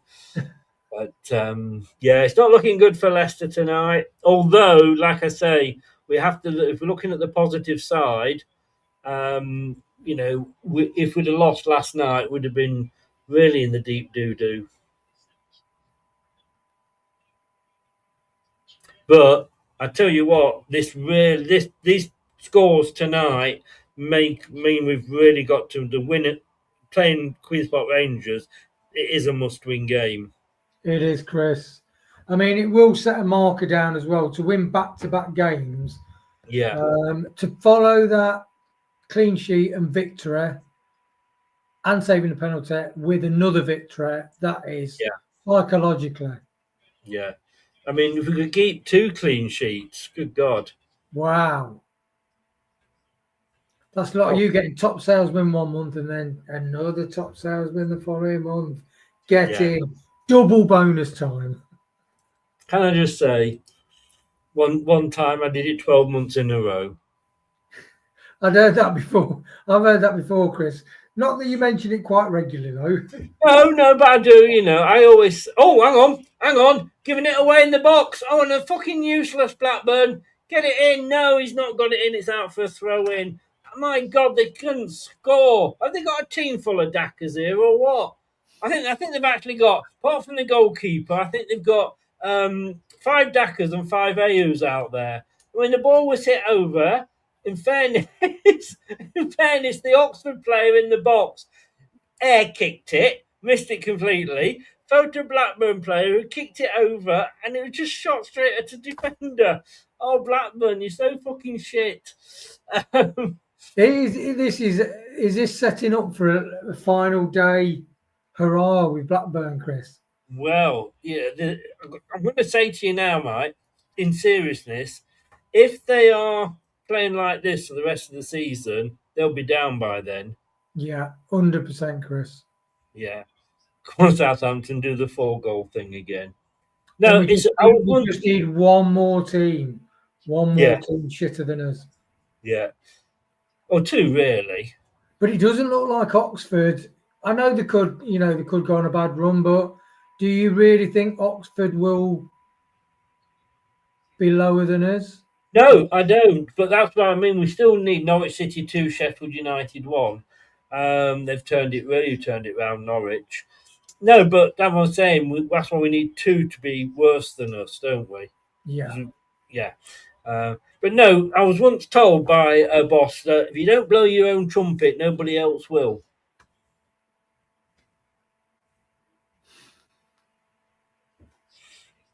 Corner to Blackburn, 6 minutes to go. It's in, but it's headed out, but no! Prussia, no, they can't.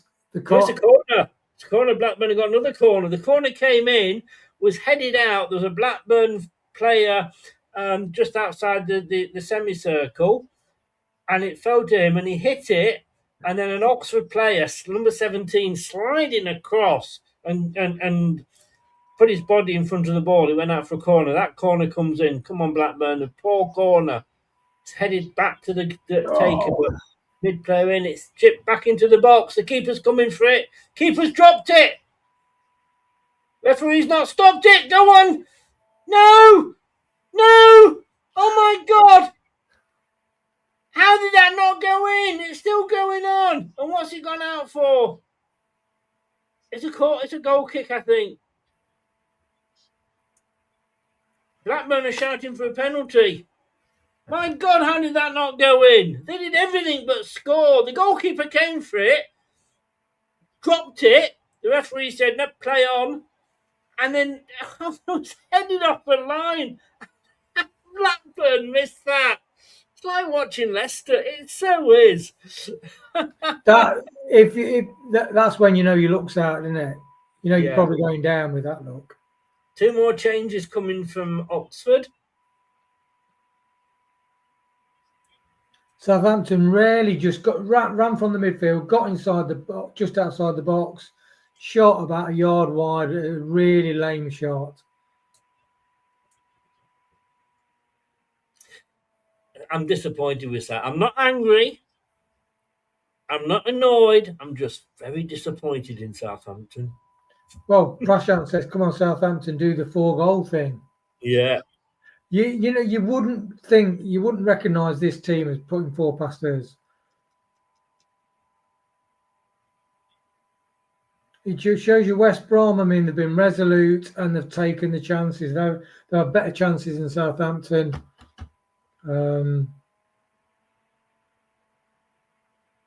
Makes you wonder how Southampton have got all those victories, been on that run. It's because they play teams like Leicester, Chris. Well, it's very true. Have you been impressed with West Brom, though?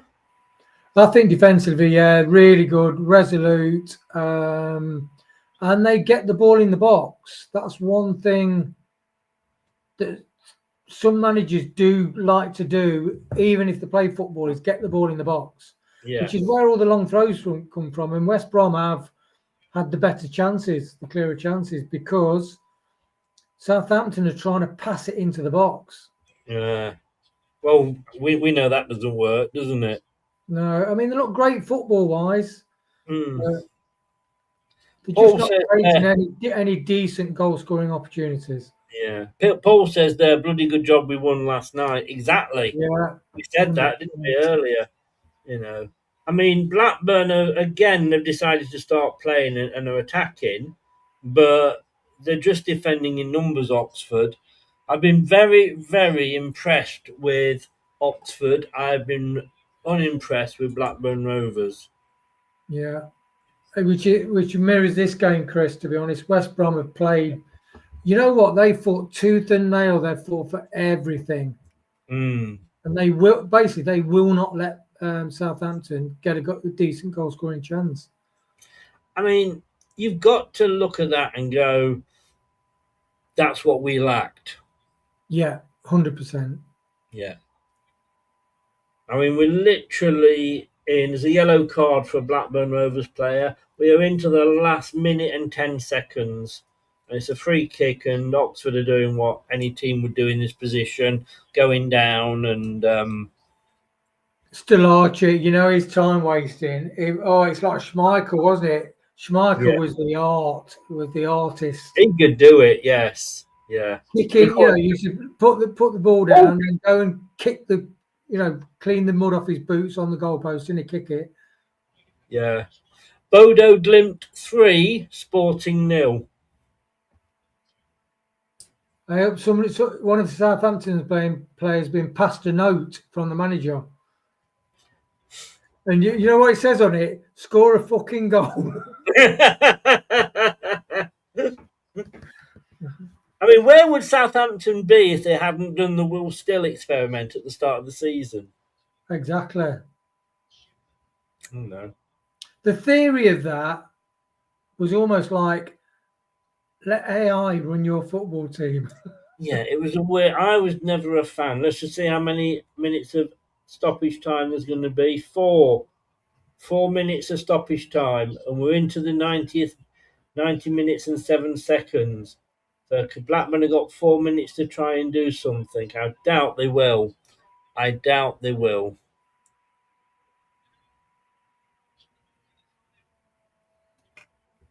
Yeah, Sheffield United have thrown it away in the last, 20 minutes. A spell there of about 12 minutes when they conceded both goals. Blackburn passing it along across at the back. They need to get the ball up.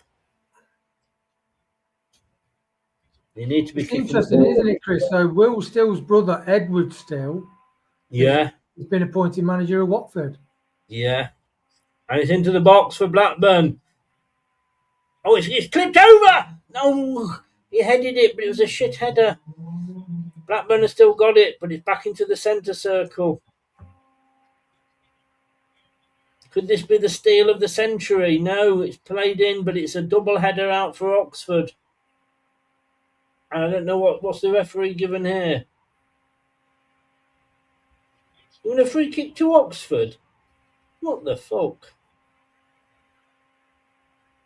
Goalkeeper's taking his time taking it, obviously.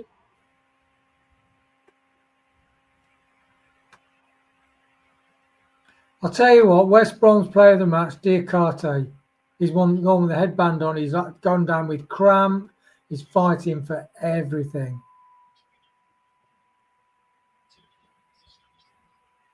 Oh, why don't you fucking pass it back to the goalkeeper? Oh no, he played it half on the back. I mean, it was a ball. He played it to another Blackburn player. The fucking that goes out. Oh, he kept it in. It was an awful pass. But he played it forward to a guy that was stood just in the Blackburn half, in his own half, just in front of the circle. And he played it back to the goalkeeper. Then the goalkeeper's got it, and he plays it short out to a defender. PSG 3, Chelsea 2. 74th minute there. Chelsea, they flattered to deceive, and then they just regressed, don't they? Yeah. I think Rossini could be the wrong manager for them. Or cross in, but it's straight at the head.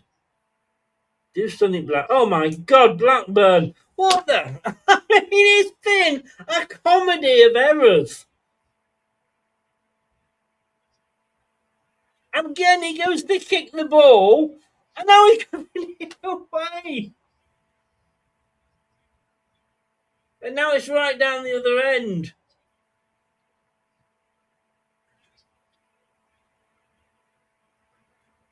Just boot it up, you plonker. Now he passes it sideways. But before, the Blackburn Rovers player went to shoot it into the box, and it came off his foot spinning and went to an Oxford player. It literally is like a carry-on film. Now it's back up the other end. Blackburn, are you actually going to boot it forward with 30 seconds left? As Prashant said, that like Southampton, it's their first defeat in 11 games. Typical. It's into the box. Oh, and there's nobody there. The goalkeeper hasn't come for it. The Oxford players kicked it out. And it's gone out for a throw-in just inside their own half.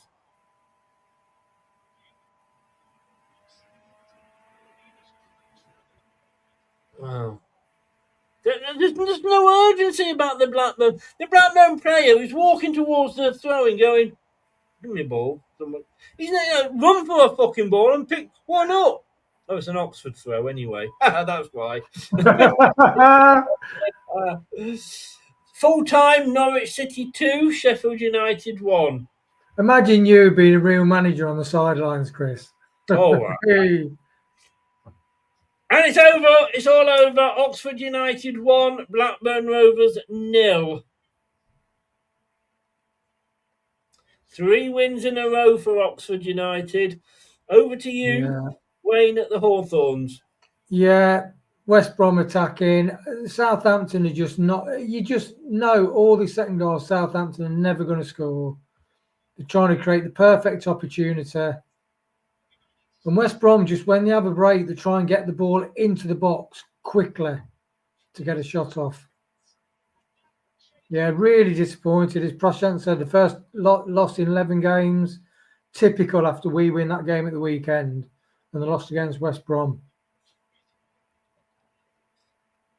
Bloody useless Southampton, aren't they? Look at that Southampton, 9 shots, 3 on target, with 65% possession. But West Brom, 35% possession, 13 shots, 6 on target, twice as many on target. This was more even. I mean, 32% possession to Oxford, 14 shots to Blackburn's 10, 7 on target to their 2. Oxford 30 touches in the Blackburn box, Blackburn 27. So, more even. Wimbledon have gone 4-1 up against Blackpool. I guess your game's still going on, is it? Yeah, they had a big delay at the end of the first half. It was supposed to be 5 minutes extra. It's played about 9 minutes. But there's no way Southampton are going to score here, Chris. It's coming up to 90 minutes, but no way Southampton are going to score. You just would not guess Southampton have won 5 of the last 6. No. I've just put Southampton 89. Oh, I must be behind you because it's showing 89 minutes on mine. Yeah, it's just literally coming up to 90 now. Oh, is it? Oh, right. Sorry, I thought you were. Oh, plus 6 minutes extra overtime. Wonderful. So let's just. 6 minutes of Southampton trying to play beautiful football. So I'm on for Southampton. I'm on 89 minutes 45. Right, yeah, 90-27. Oh, well. Oh my goodness me! Is that what you were just shouting at? Yes. West Bromwich Albion 1, Southampton 1. I haven't seen the goal yet, but oh my goodness me! I thought I was expecting at least a shriek from you there, Wayne. Do you know what? It looked, yeah. It's the first time they've got the ball out wide. The winger just does a couple of dings, gets the ball over, but the header, it's such a. It can hardly the attacker, the guy heads the ball, can hardly see the ball. He heads the ball. It looks really high. It looks like it's going over the bar. Yeah. It just hits the underside of the bar. Yes, it does. It just shows you all that the Southampton been trying to play beautiful football, get the ball out wide, get the ball in the box, and scored a goal. I love that, Lauren. What a lovely player. Brilliant. Yeah. Just showing it again now. Like you say, a lovely cross into the box. He shouldn't have got to the header, really, should he? No, that shows you that note from the manager worked. Yeah, it goes up. Oh, I thought it hit the post, hit the bar and gone in, but it hadn't. Look at Southampton now. They're actually going for right up.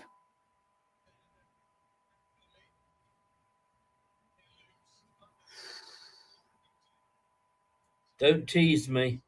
Do you know what, Chris? You've switched over. This is the most exciting this game's been all the time. In the last 6 minutes, it's been absolutely boring. It's been really poor quality game. Well, there's the updated table as it stands. Looking a little bit better. Southampton breaking again down the left-hand side.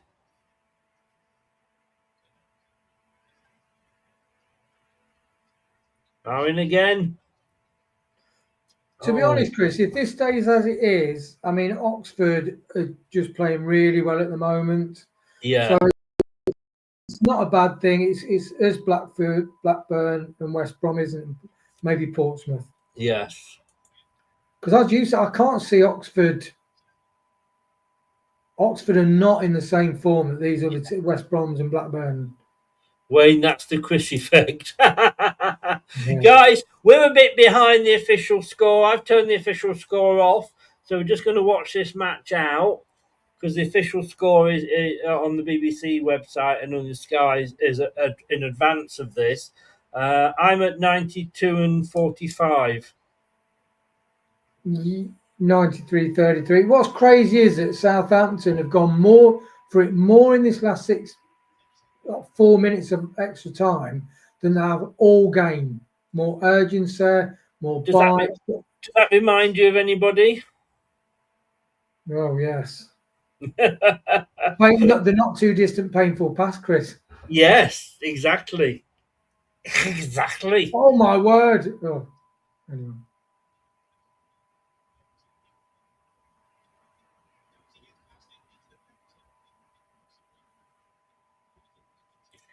Should West Brom lose this, they will kick themselves. I would imagine what you've said. Yeah, to be honest, they've done more than enough to win the game. Defensively brilliant. Created good chances and took one of them. They've had a couple tipped over the bar, but just shows you Southampton, when they turned it up and by being more direct, have scored a goal. Yeah. And why couldn't you have done this? You know, they should have done this half hour ago. The manager will definitely be kicking himself and the players will be gutted. Yeah. But like Martin O'Neill used to say, you play until the referee blows his whistle. You do. You never had a Leicester City team under Martin O'Neill not play for 96 or 97 minutes, if that's how long the game was. You remember that 3-3 against Arsenal? Yeah, unbelievable. What was that you said, attack, Chris? What was that? There's a song, it's called Yellow Pearl by Phil Lynott of Thin Lizzy. And it's an instrumental, but it was used as the Top of the Pops theme for a while, and the only words in it are attack, attack.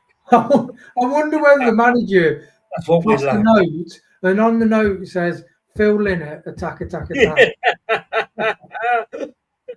But it does say that's what we lack at the end of it. Oh dear me. It's typical, Chris, that you watched a decent game and I watched an absolute dire fest.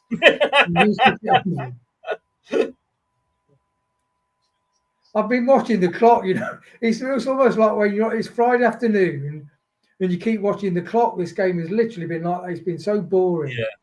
I think this is going to play out now. Southampton have got 12 points this season from losing positions. I'm guessing you. Sorry? You said we got 10, did you? 10 points from losing positions? We got 10 from losing positions, yeah. I'm guessing you're over, are you? Yeah. What an absolute bore fest of a game that was. I gathered from the fact that you weren't interrupting me much. Oh dear. PSG 4, Chelsea 2. That's a shame, isn't it? Yeah, that's a shame. Right, let's just go through the full times. It was Birmingham 1, QPR 0, Middlesbrough 0, Charlton Athletic 1. That could well put Charlton safe. Norwich 2, Sheffield United 1. They'll be kicking themselves, so they were 1-0 up. Oxford 1, Blackburn Rovers 0. West Bromwich Albion, they must absolutely be going absolutely spare. From what you said, it was all West Brom, and they ended up letting a goal in at the end. We're happy about that, though. 90 minutes played, it's Coventry 3, Preston North. 91 minutes played now. Coventry 3, Preston North End 0. Look who's in the chat, Chris. Look who's in the chat. Oh, no. I mean, not only does he talk for 10 minutes when it's a yes or no answer, but he types so much in the messages. He came in at half time and he's only just finished typing that. Yeah. Is that the Gettysburg Address, that is? I know. Oh my God. I hope you're all right, Craig. How you doing, mate? I hope things are going better and things in your hunt are going well as well. So as you can see there, Sheffield Wednesday bottom -6, West Bromwich Albion on 37 in 23rd, Oxford in 38 in 22nd, 21st it's Leicester on 38, 20th it's Blackburn on 39, Portsmouth are in 19th on 40, and then there's a gap to Queen's Park Rangers on 47. So you're probably going to say, looking at that, that Charlton, I think, are possibly, well, Queen's Park Rangers upwards are probably safe, Wayne. They are, but we're playing them on Saturday, aren't we? So if we get a victory, that could. Yeah. Because look at that! Look at that! How many games they've lost? They've lost 5 of the last 6. Yes. Yeah. Yes. It's a great time to be playing them, like Bristol, Chris. It's a great time. Yeah, they said that they've got a lot of injuries. Somebody said earlier, but the thing is, I think even with 47, if look, they could get dragged into it. I think they're safe. I think it's Portsmouth and below that are going to be fighting for those 2 positions. Look, we won yesterday. We're out the bottom 3, and to me, psychologically, that's good. On this viewing, on this tonight, on my match, Oxford against Blackburn, Blackburn will go down. I think they will go down because they are absolutely awful. Apart from, I'm going to say 20 minutes, the last 10 and the first 10 of each half, they were okay. They were attacking. But apart from that, it was all Oxford. And the number of mistakes they were making, balls that were like air kicks, do you know what I mean? And basically struggling to score a goal. You couldn't see him score a goal. Yeah, I mean, one guy hit the ball, and whether it was spinning or not, but he hit it to go that way, and the ball went that way. I mean, so I think Oxford are going to stay up. I think Blackburn will probably go down on that performance, and only on that performance. Are we agreeing for the first time now? No, don't make them. Don't, Craig. Don't. I might have to change my mind. Now on your game, look, West Brom, like you say, dominated. We're showing everything that we weren't showing up until the weekend, but that failure to hold on to Leeds, not Leeds the club, Leeds as in winning the game, could that see the demise of West Bromwich Albion? I wouldn't say they didn't dominate possession. They let Southampton have the ball a lot, but they sat back, and Southampton, they just would not allow Southampton to break them. And then they used a long throw, they used corners, and they had a couple of decent breaks as well. So when they got the opportunities, they made the most of it. But Southampton were really poor, really poor. All the attacking, 90% of the attacking was done in the last 6 minutes. So, yeah, West Brom really should have beaten Southampton. Yeah. I think they'll make it difficult for teams, but Southampton were very poor today. So, based on tonight's performance, I mean, look, they've kept this manager here, and he's like a temporary manager, and they've stuck with him, haven't they? They've said it's his until the end of the season. But has he, that team, and I'm just looking at the stats here, And I'm sure most of Southampton 23 touches in the opposition box, West Bromwich Albion 15. I'm guessing 10 of those from Southampton probably did come in the last 6 minutes. Yeah. 13 shots for West Brom, 12 for Southampton. But again, when I turned over and saw the last 5 minutes, I think I got the best of the game, to be honest with you. Yeah, if Southampton had played like that in the second half, they would have won the game.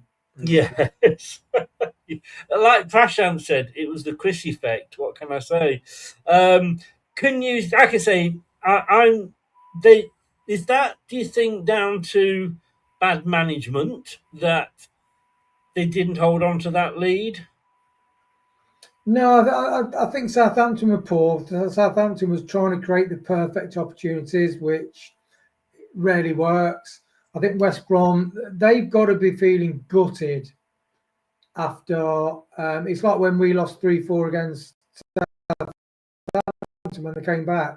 That was absolutely devastating for the team. And West Brom would have thought, we can see the game out and get 3 points. And all of a sudden, when they're out the bottom three, and all of a sudden they let that late goal in, back in the bottom three, that's a kick in for West Brom, definitely. Yeah. They haven't got any wins in the last 6, Chris. Look, so that was the one chance to get 3 points. Yeah. Do you think, though, like I say, that inexperience of their manager, do you think that could cost them? Because should the manager maybe have done different things to maybe sort of shore up the defence, bring some defenders on? It could have done, but I think they played really well, West Brom. But just Southampton were really. I think if Southampton had turned up and not tried to play perfect football, they would have beat West Brom. But because they tried to play the perfect, West Brom were compact in a bank of 5 and 4. They knew what Southampton was going to do. So the tactics-wise, he got it right. It's just they didn't quite see out the game. And that's purely because Southampton went a bit rock and roll football at the end. Yeah. The Chris effect is the new Lynx fragrant, Craig. I think, as you say, Charlton above us safe, but QPR could be brought into things, only being 6 points behind if they lose at the weekend. Look, West Bromwich Albion, they're at home again. They've got 2 at home. They're playing Hull City. You've got to say you would fancy Hull for that, wouldn't you? Yeah, I don't think Hull do not mess around. They've got is McBurney back from injury. They scored plenty of goals, Hull, and they will not do what Southampton did today, because Southampton definitely blew the chance to beat West Brom. Yeah. I mean, Hull are in 5th, so they're in the playoffs.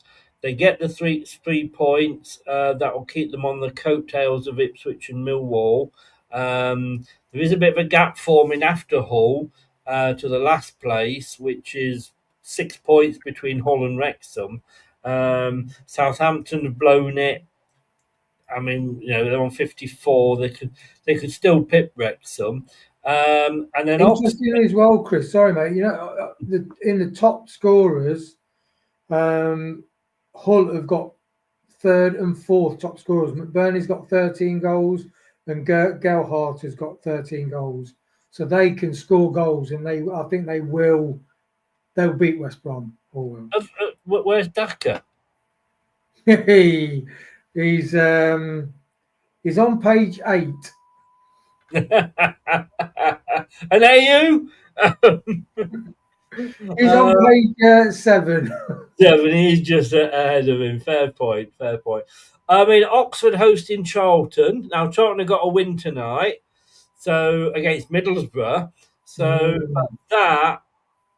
that could be a tricky one. I could actually see, again, it's at home. I could actually see Oxford getting something there. That's a 12:30 kickoff, interestingly, but I could see Oxford getting something. West Brom. That's interesting because Charlton won the last 2. Oxford have won the last 3. Interesting game. Who is the other team? Blackburn. Who are Blackburn? Blackburn are away to Millwall. again, on normal circumstances, you've got to say, we love you, Millwall. We love you. And they are playing. They're on a really good run of form. Millwall are. Yes, they are. I mean, they are up there. They're in third, and only a point behind Middlesbrough now. And I'm going to sneeze, I think. Oh, I hate this. Excuse me. Bless you, Chris. Bless you. Thank you. I hate that, when you're about to and you can't stop it. Wayne, thank you very much for joining me tonight. I'm sorry that you got the boring game. Mine was really exciting, mate. Well, do you know what? It was boring, Chris, but at the end of the day, West Brom dropped the 2 points and we're out the bottom three. You know what? I thought you were going to say then, you know what, Chris? It was really boring, but I've had a great night being with you. Oh, that's a given. That's a given, Chris. Oh, is that you? I'm brilliant. Oh, Wayne, thank you for doing that. Look, it didn't. It could have worked out a lot better for us, couldn't it? Really, but thank you, Southampton, for at least getting one. We'll be back tomorrow. Well, I won't be back, and you will. Are you? I can't remember whether you're doing the prediction league or not. I've forgotten what I've asked. No. I'll give you a night off tomorrow because you've done a couple of nights on the trot here. But we will be back hopefully with Brad tomorrow at 8 for the prediction league. And I will see you at the weekend for the watch along. Come on, you foxes. Look, thank you to everybody that was in the chat. Like I said, it was a bit different. We just thought we'd do it because of the games that we're playing. Subscribe, like, click the notification bell, and if you're on your phone, what do you do, Wayne? Hype. Thank you. Exactly. Thanks very much for everybody that's been in. Thank you, Wayne, for joining me, and I will see everybody tomorrow night. No, I won't. Friday night. Take care, everybody. Good night. Come on, foxes. Exactly. Thanks for watching. These videos are tremendous. You better like them too, or I'll be back. This podcast is proud to be part of the TalkSport Fan Network. TalkSport. Powered by fans. That will conclude this evening's entertainment.